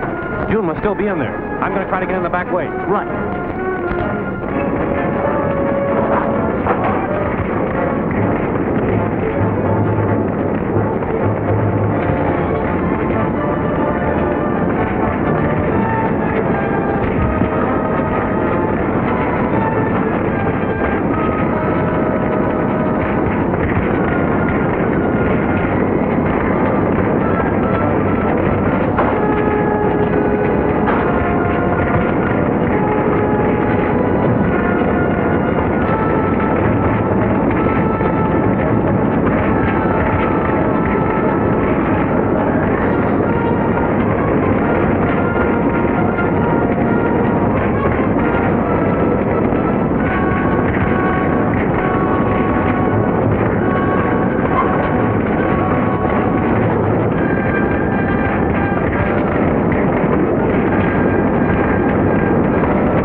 June, do you think you can make it down that ladder?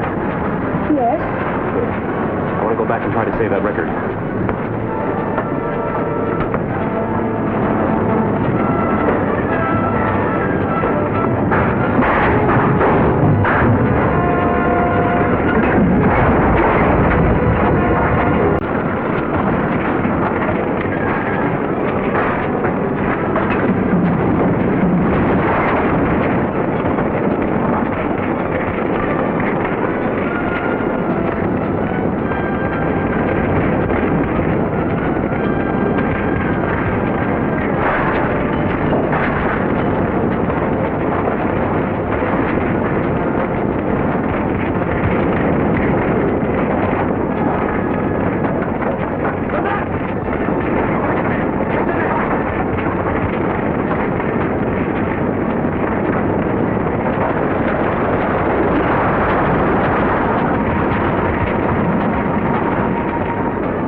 Tracy was able to record the sound of our invisible ray bothered me. I don't know why.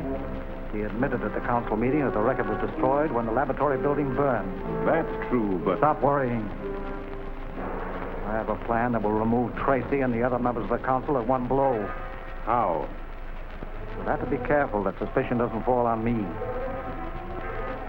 This is what you will have to do.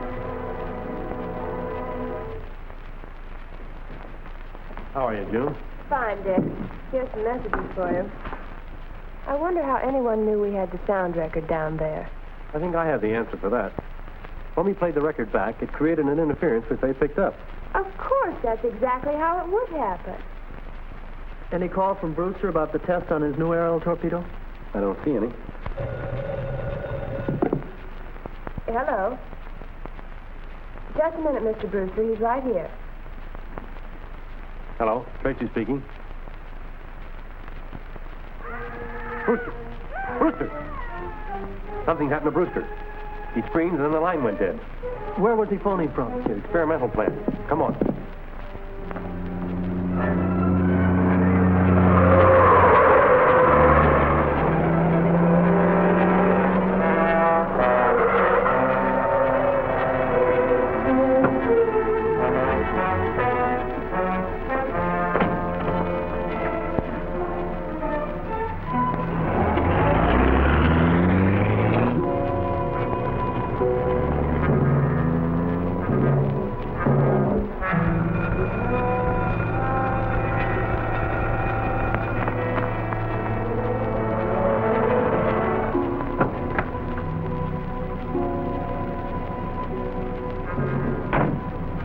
Open.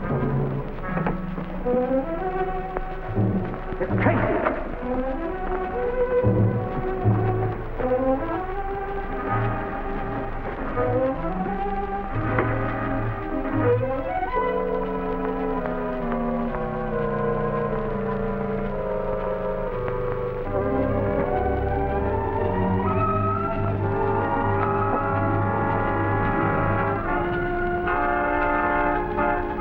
Drop that gun.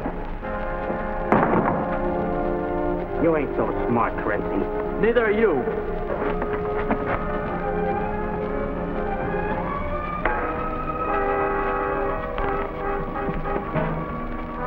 You boys should be more familiar with the way we work. Behind you, Bill!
Thanks, Dick. What's that?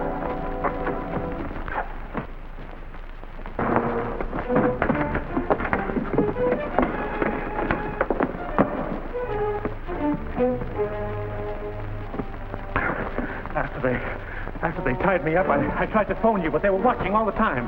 What were they after, the plans for the aerial torpedo? Yes, but the War Department only gave me one section at a time. So they didn't get them? No, but they found out the test was to be at 2 o'clock this afternoon from a telegram I had here.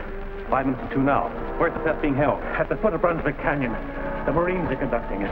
We haven't a minute to lose, Bill. You can't get there in time. We can try. Tracy calling Lieutenant Cosgrove. Tracy calling Lieutenant Cosgrove. Lieutenant Cosgrove. Go ahead, Tracy. Direct the men to the foothills near Brunswick Canyon. Look for me in the vicinity.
Congratulations. She seems 100% to me. No use testing this one. Thank you, so we all feel pretty good about it. Shall we start now? Immediately.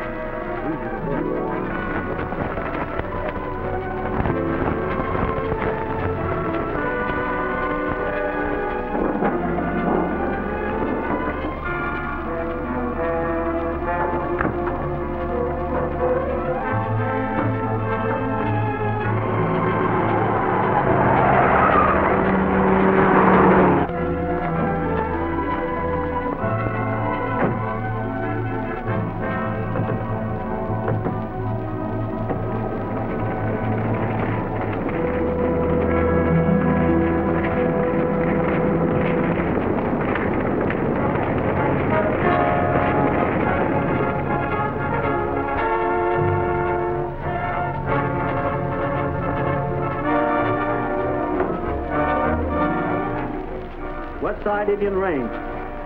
Wind north by east. Right. Fire warning, all stations. Send that fast.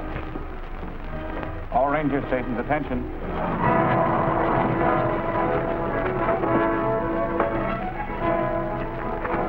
We just got this, sir. Short wave at the base.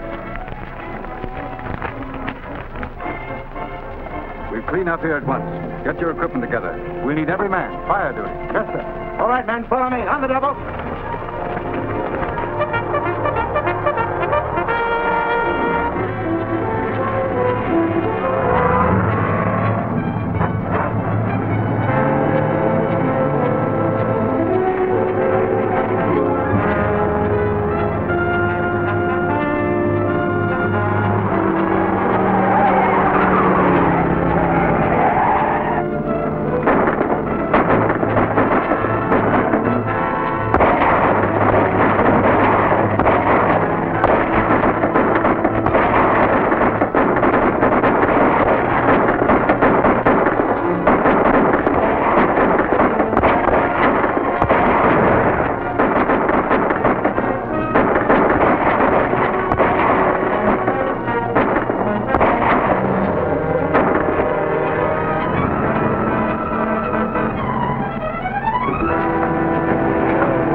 with the torpedo. Too many of them for us, Bill. We're trying to delay them on the road to give Cosgrove enough time to get here.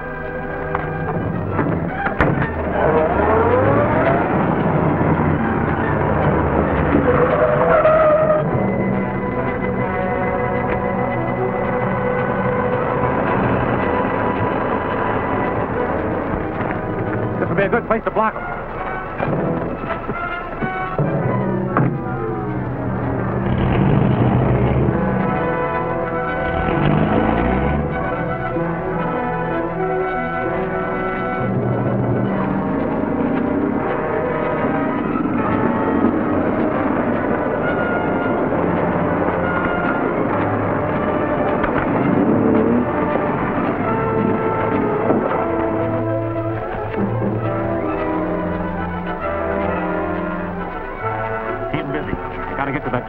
Okay, Dick.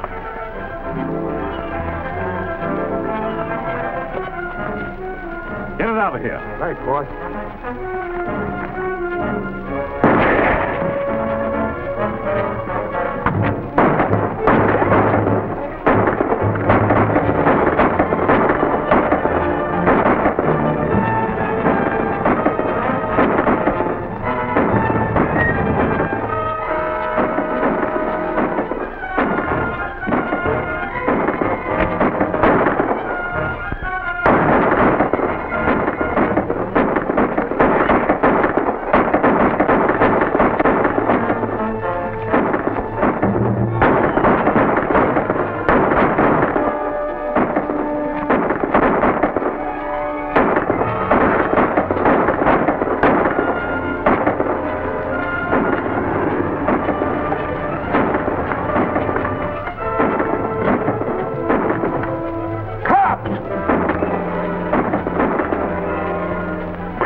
Set off that torpedo. Brewster? Well, we left him in his office. I saw him jump off the rear of the truck just as you got on it. You're right, he could be the ghost. Sure he could. In fact, he must be. On the other hand, he might have destroyed the torpedo to prevent it falling into unfriendly hands. Yeah, that's possible. Let's get back to Cosgrove's office and see what information we can get from Washington.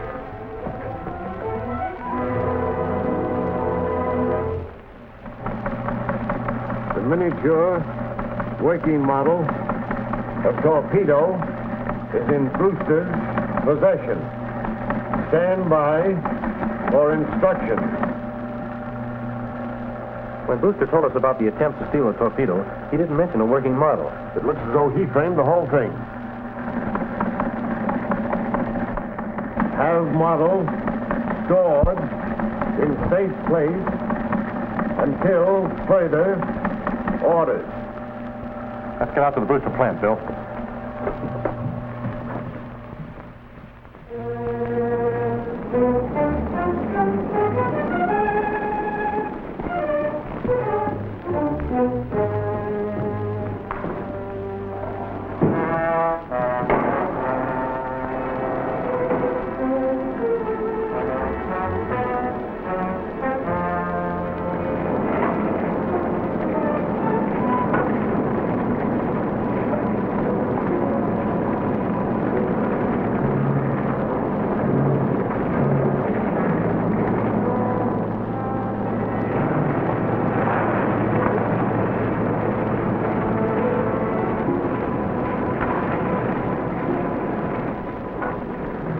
I'm Dick Tracy. Is Mr. Brewster here? Yes, sir. He's in the shop. Drive in. Thank you.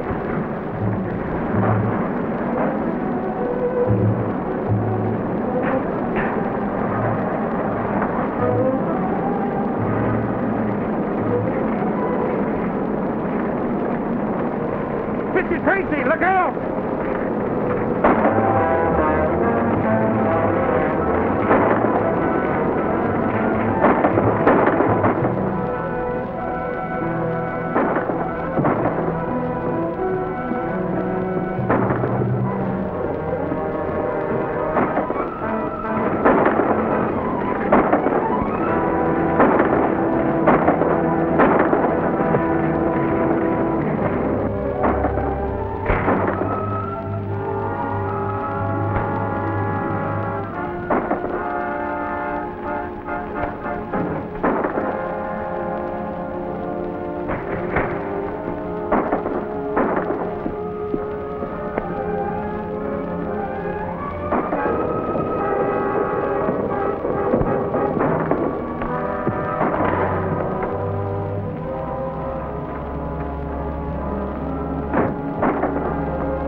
There's the signal.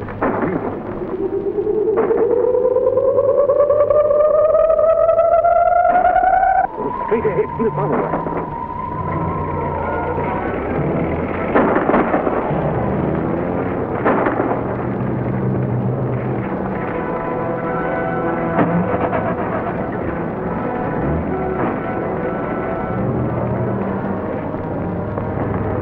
That's Brewster's car.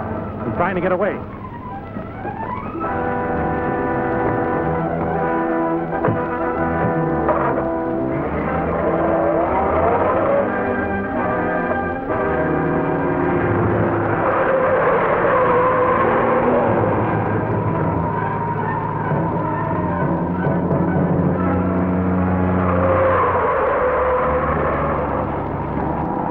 Keep straight down the highway, Brewster.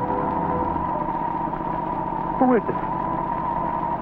Where are you? I'm the ghost. You can't see me, but you can see this gun. The ghost. Keep your eyes on the road.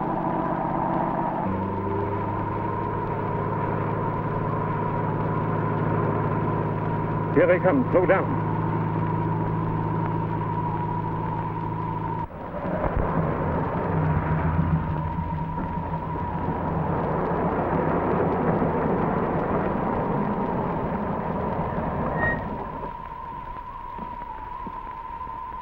Get out.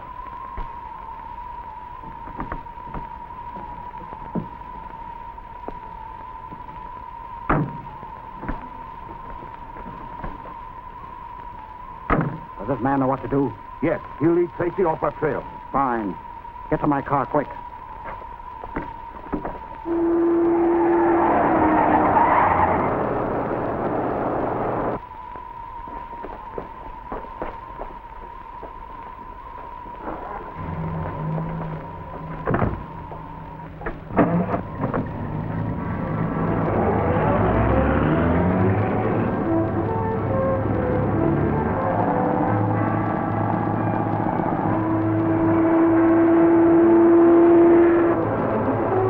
Has the torpedo with him. We'll find out when we catch him.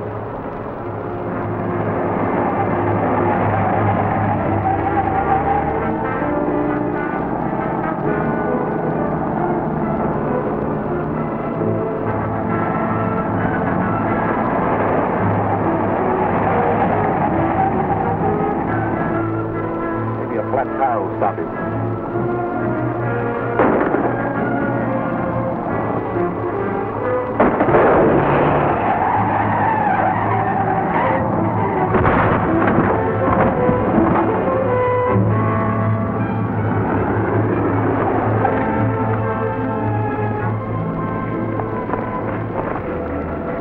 Brewster? He must have pulled a fast one by swapping cars somewhere along the road. Maybe he doubled back to get the torpedo. Yes. We've got to get back there. We can't do any good for this man. We'll radio Lieutenant Cosgrove from the car to come and take charge.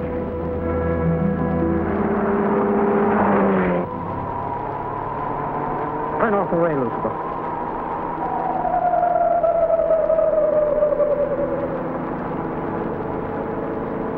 Brewster didn't bring the torpedo with him. Now we'll go back to his office so he can get it for us.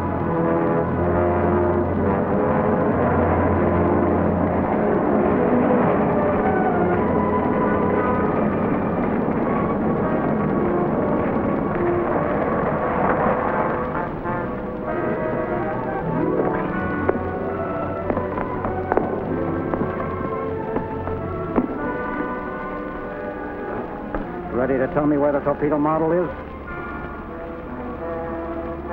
No. Bring him outside. I think I can make him change his mind.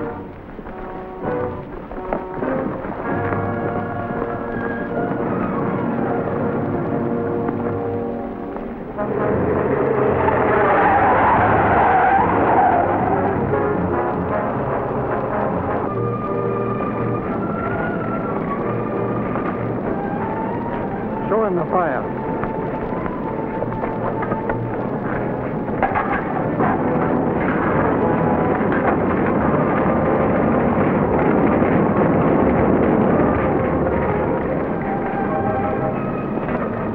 Well, Brewster, do we get the torpedo? I said no, and I mean it. Tie him up, boys. Maybe we can bring him to his senses.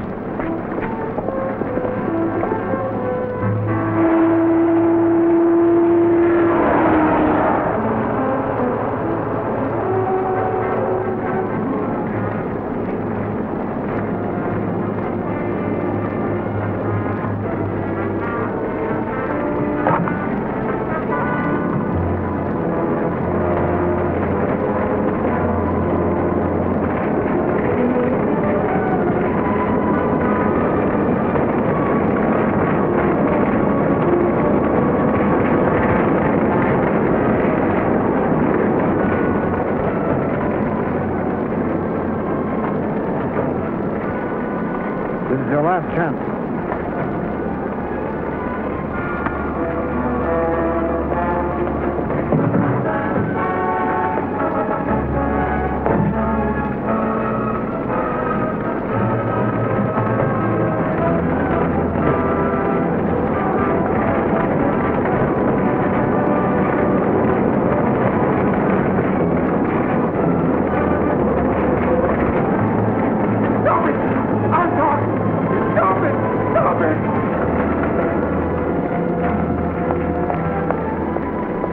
Bring him down.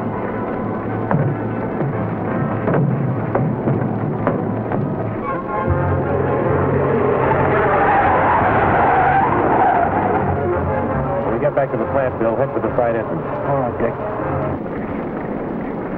The combination is under the clock on my desk.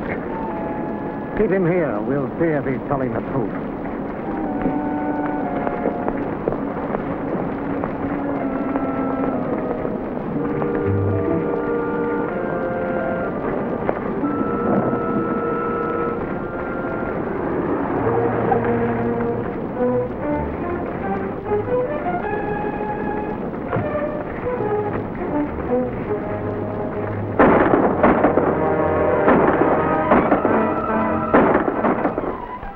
No. I need you here, Corey. Go down and see what's wrong.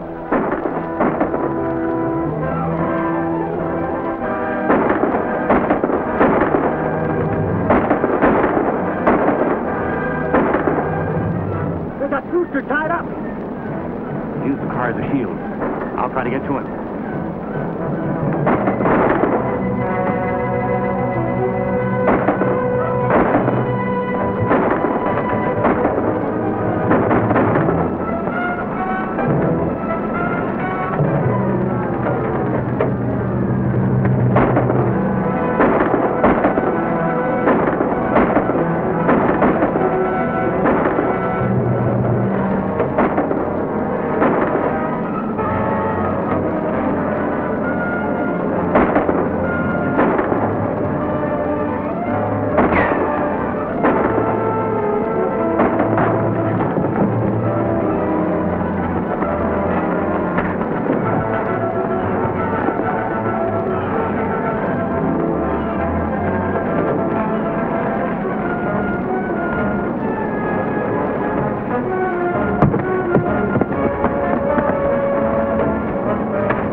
You all right?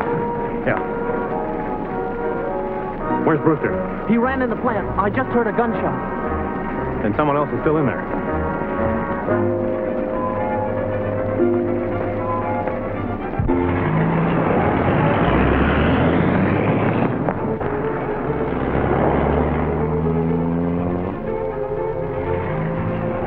You take care of Brewster. I'll go after them.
We've got to lose him, Corey.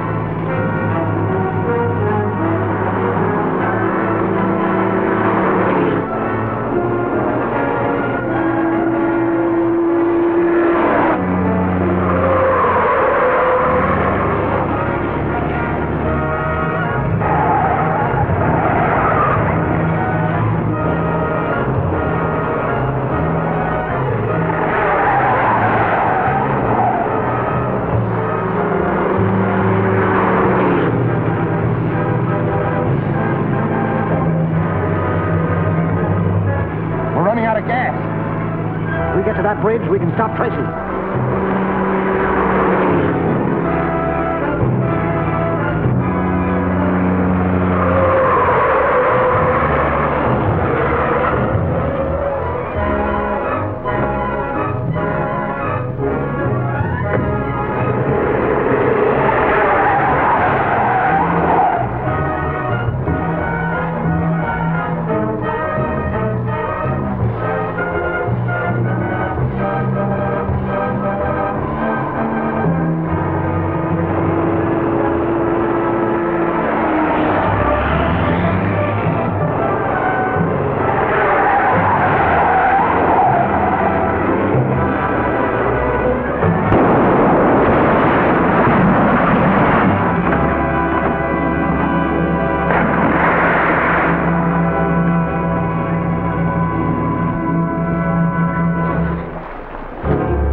Brewster's act cleared him of all suspicion. It was evident that he knew the ghost was attempting to steal the aerial torpedo. He was seriously wounded trying to defeat the ghost's plan. He's still unconscious, but under the care of specialists in a well-guarded hospital. His recovery may bring us the identity of the ghost. That's all, June. Send a copy to headquarters, will you? I'll type it right away, Dick. Thanks. Dick, we felt all along the ghost must be a member of the secret council. Looks that way. That's how he knows all our plans. With Brewster out as a suspect, that only leaves Morton and Weldon. One of them must be the ghost. Right. And we can't take a chance on his getting to Brewster. We've got to maneuver Weldon and Morton into a position where they can be watched until Brewster talks. That won't be so easy. It will if an idea I've got works. Let's have it. I want you to phone Weldon and Morton. Tell them to meet me at the Ambassador Hotel at 8 o'clock tonight. Tell them that...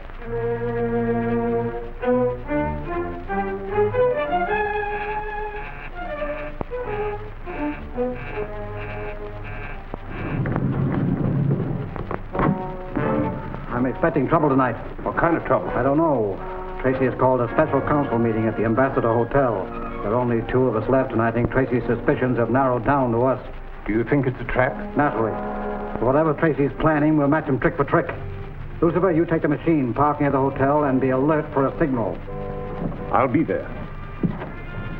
Corey, I want you to stand by that telephone in case I need you.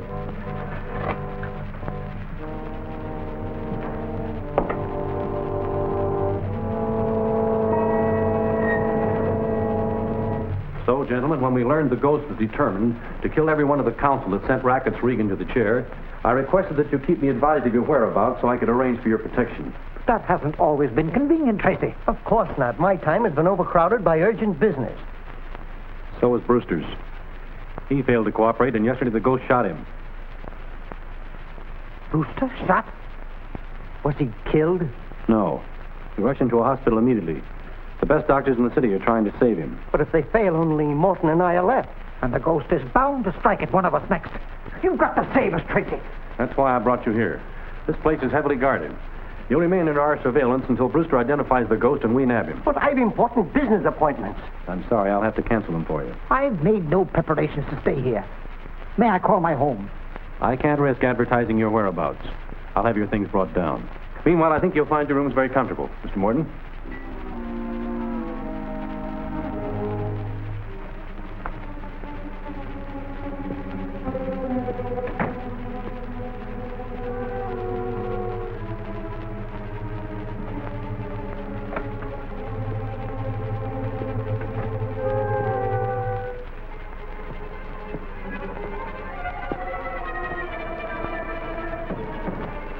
What now, Dick? First, I'm going to check the guards. Then I'm going to have Morton and Weldon's homes and offices searched from end to end. No matter what happens, you stay here. Right, Dick.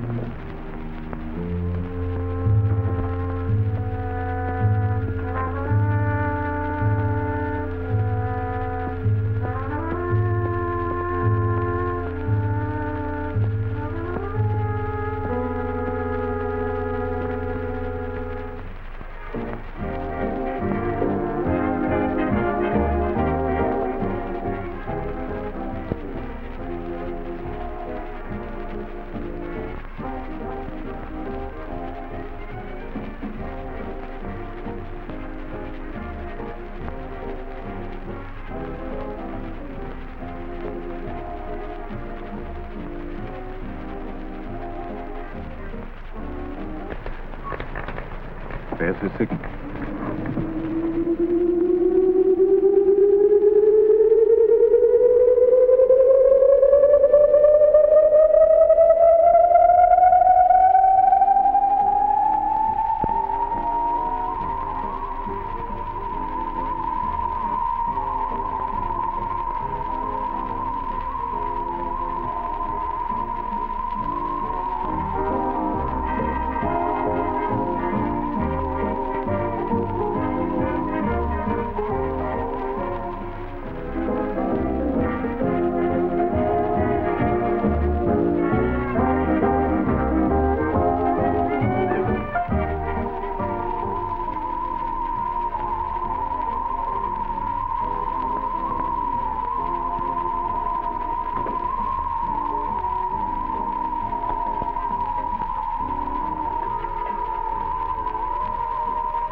Hello? This is Corey. What? Brewster alive? Sure, I'll get him. I'll check every hospital. Yes, sir, right away.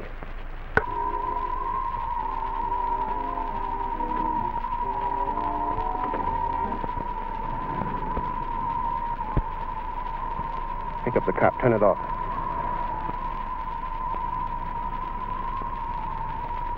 But the ghost will become visible. He may be caught. We'll have to take a chance on that. If this is a trap, the cap's wise. If he hears that sound, we'll all be caught.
Okay, quick.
Ghost. What? Get away. Have Morton and Weldon been out of their rooms? No, I've been here all the time. We've been barking up the wrong tree. We'll soon find out. Mr. Weldon! Mr. Morton! Mr. Weldon! Yes? What is it? We just wanted to see if you were all right. Why shouldn't I be? What do you want now? I'm afraid I owe you gentlemen an apology. That's the least you can do. I thought I could guard you here, but apparently the danger would be just as great in your own homes. I don't understand. The ghost got by the guards and reached this floor. Did you see him? Yes. Well, who is he? Can you identify him? Unfortunately, I can't. He was masked. I tried to tell you it was foolish bringing us here. We've been able to take care of ourselves so far. I'm afraid I'll have to agree with both of you. Then we're free to leave? Yes, and I'll be glad to furnish a police escort if you wish. That isn't necessary. Well, there's one thing you can do for me. What? Tell me the hospital Brewster's in. I'm sorry. Under the circumstances, I don't think that advisable. Yes, probably you're right. I shouldn't have asked. I'll be glad to keep in touch with you and let you know how he progresses. Thanks.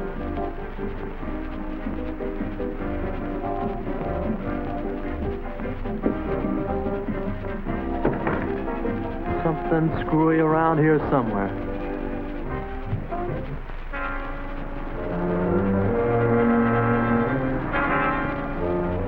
After what happened last night, I'm sure Tracy has been thrown off the track completely.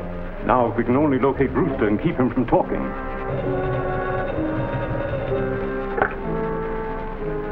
Yes? Corey. You found Brewster? Yeah, they've got him hidden in a private sanitarium.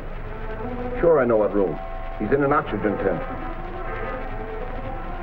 It won't be easy, but I'll take care of him. Right.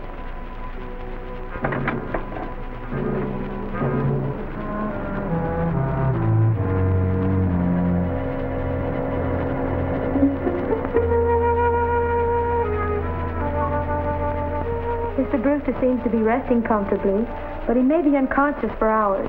I'd like to be here when he comes to. So why don't you wait in Dr. Jones's office, Mr. Tracy, and I'll call you as soon as there's any change in his condition. Perhaps I'd better.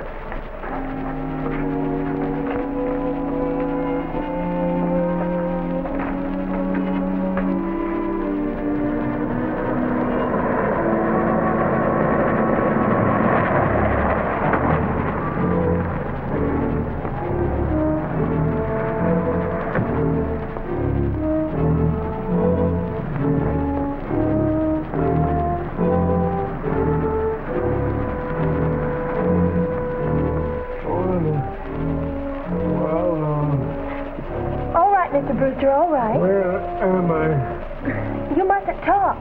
Tracy. Must see Tracy.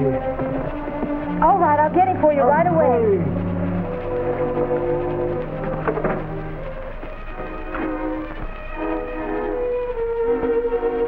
Tracy.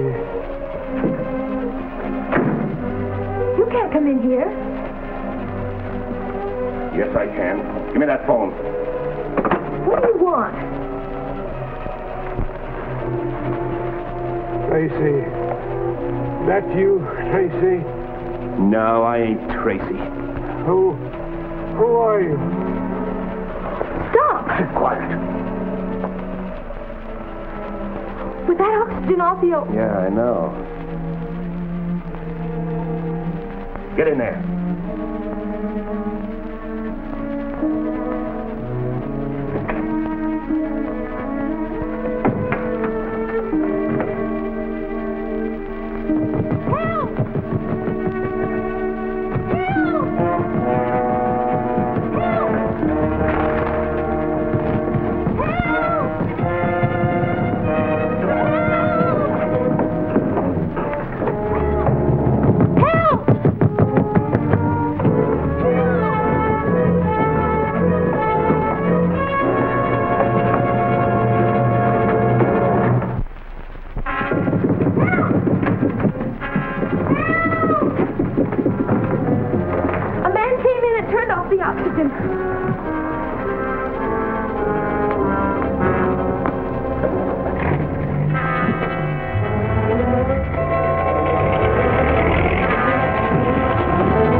Back in the car. What's up? They killed Brewster.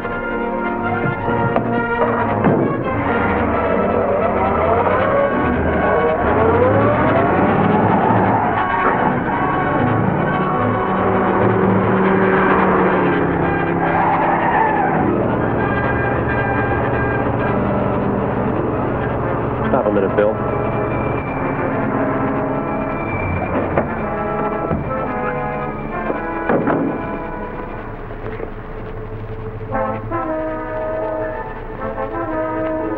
Punctured the gas tank. It'd be duck soup following a trail like that. Right.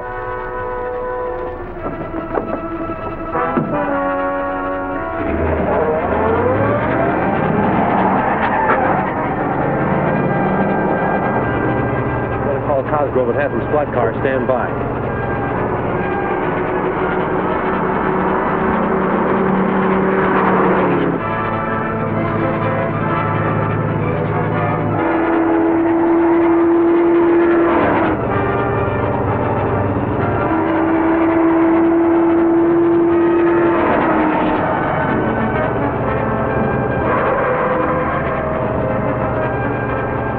Into the driveway.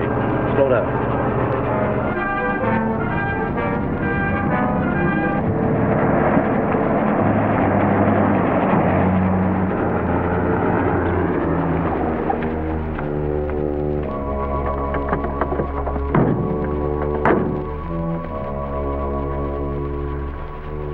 We'll go around to the back. You should have silenced the nurse, Corey. Undoubtedly, your description's being broadcast from one end of the state to the other. I'll lay low until things blow over. That's right, but you'll do it on the coast. Take a plane, I'll fly out. I'll change clothes and get back to town so I can keep in touch with things.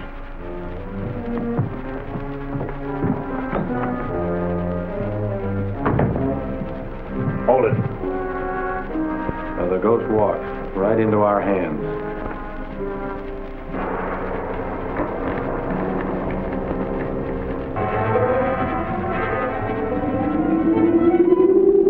Take that mask off yourself, or shall I do it for you?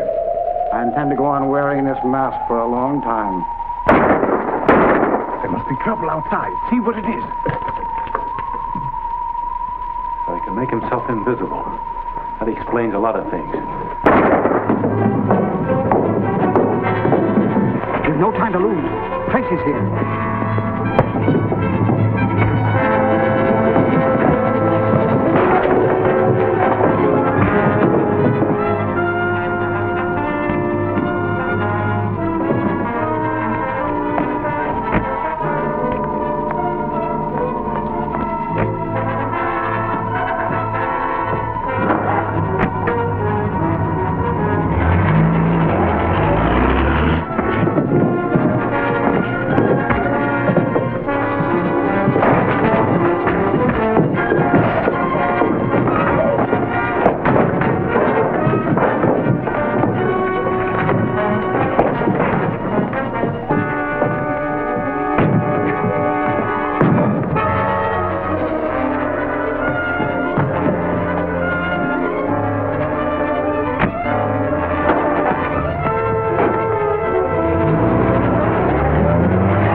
Tracy calling State Police Headquarters.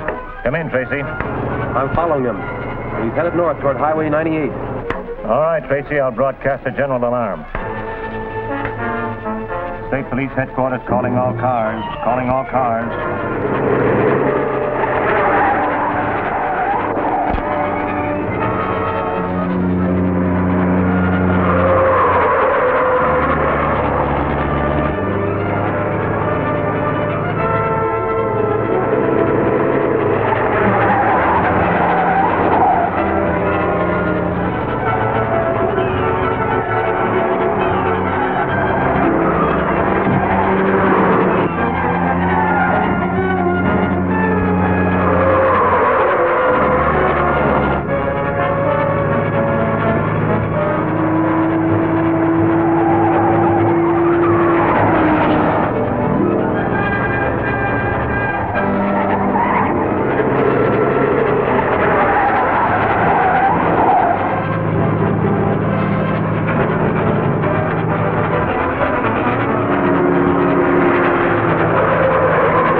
Dick, is that man they've been operating on the ghost?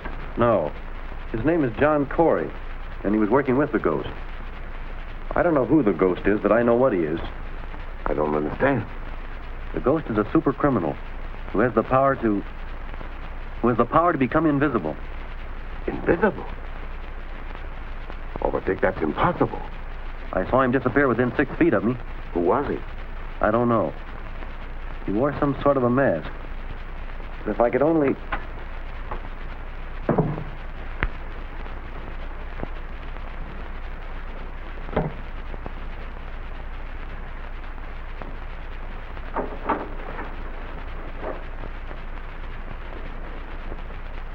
Corey, Doctor? Yeah. How is he? We can't tell yet. It's a brain injury and the vocal cords have been severed.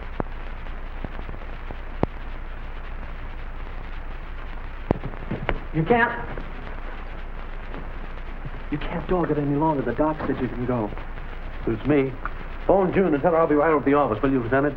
And ask the nurse to send in my clothes. Sure thing. You'll stay here and keep an eye on Corey.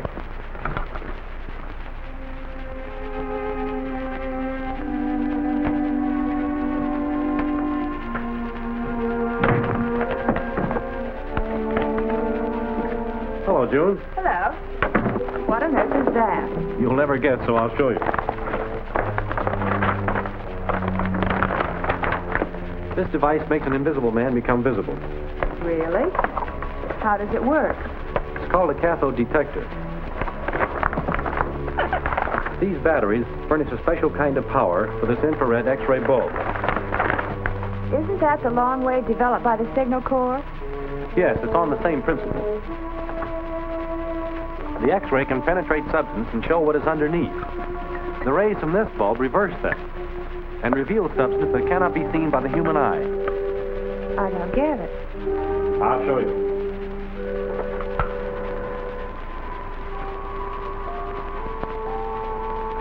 Dick, it's amazing. Everything has opposite values, like a snapshot negative. Exactly. And that very quality in this bulb makes it our ghost trap. Of course. Under the rays from this bulb, the ghost will become visible. Well, that is, if he comes here. Don't worry. He'll come. I'll see to that.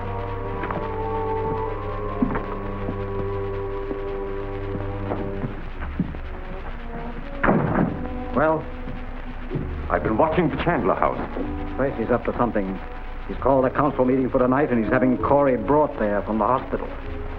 Then he's going to have Corey identify you. You mustn't go. I'll go with pleasure.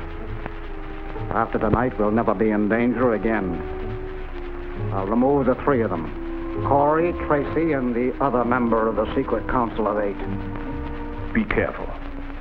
They've had an electric alarm system installed covering the grounds. Before I go, we'll locate the powerhouse that furnishes electricity to that entire district.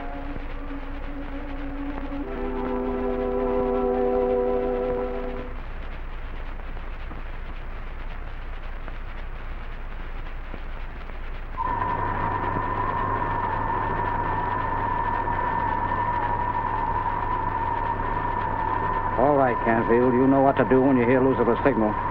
Kill the master switch. This is it right here.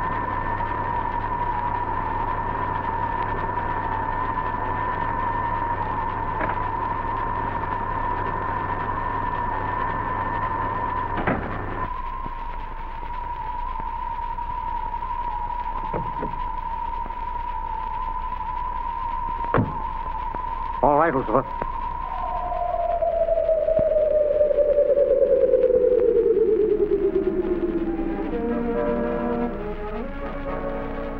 Stand by, Lucifer, and see that there's no slip-up. I'm ready to go to Chandler's.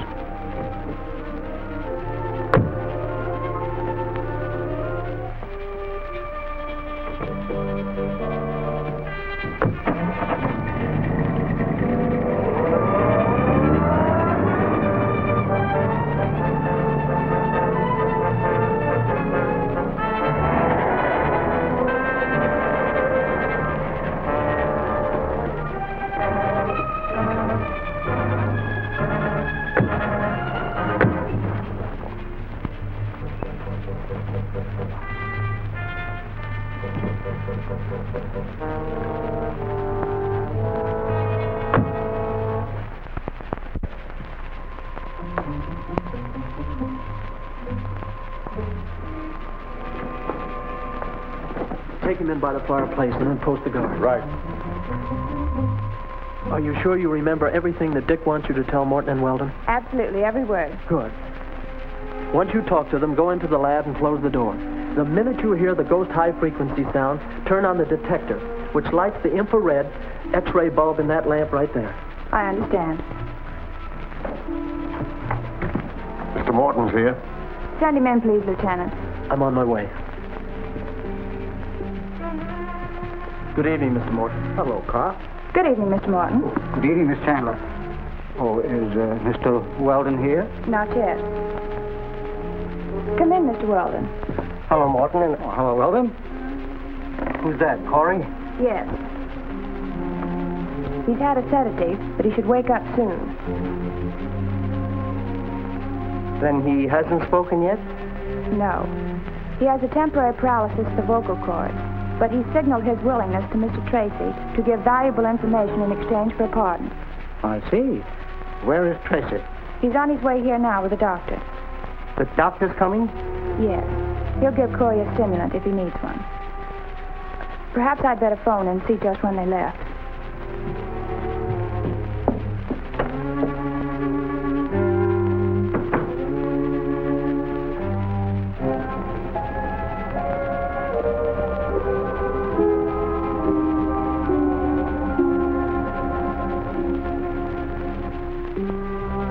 What time of view, Morton? 8:15? Yes, that's what I make it.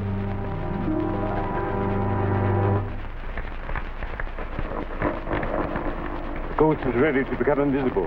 Give Camfield the signal.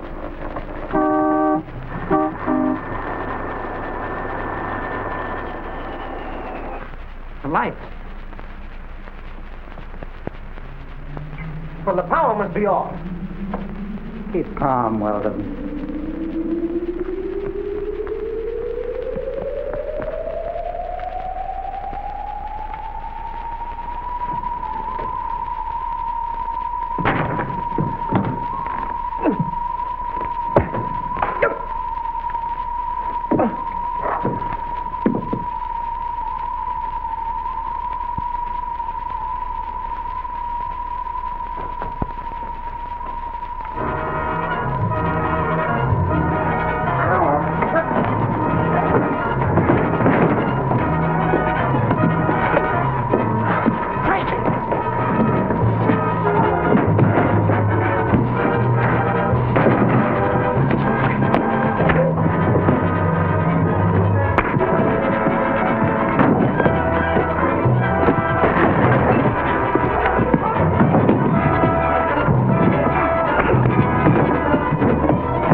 He must have gone this way, Bill.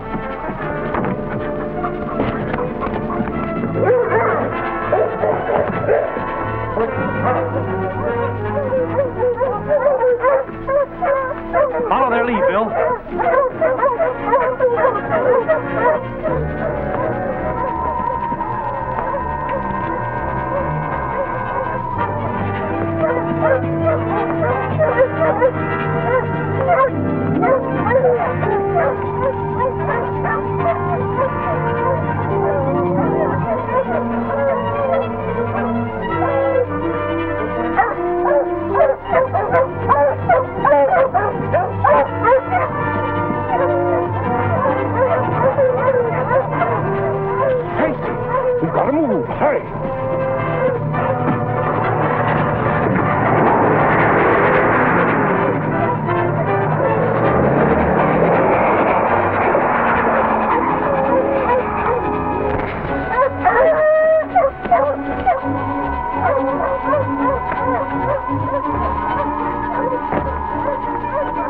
They've got bloodhounds. I'm going to escape over the high-tension wires on the roof.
So the ghost finally paid for his crimes. It was retribution, but it wasn't nice to look at. The current from the ghost body, transmitted to the machine that made him invisible, killed his accomplice, Lucifer. It's difficult enough to believe that Morton was the ghost, but what possible connection could he have had with Rackett's Regan? Regan was Morton's brother. That's how Regan defied the law so long. Morton betrayed every plan of the secret council of 8 to him. They planned a vast criminal combine, an enterprise which might have been called Crime Incorporated. Did you find anything else in Morton's effects? Yes. The secret of the high-frequency machine that made him invisible. All this data has been destroyed, so that no criminal can ever again make use of it. You and June always had a hunch it was something like that. When I found that Corey was dead, I saw a chance to get the ghost in the range of the infrared lamp. It worked. It certainly did, Dick. It's a great relief to know that the ghost will never threaten us again. Dick!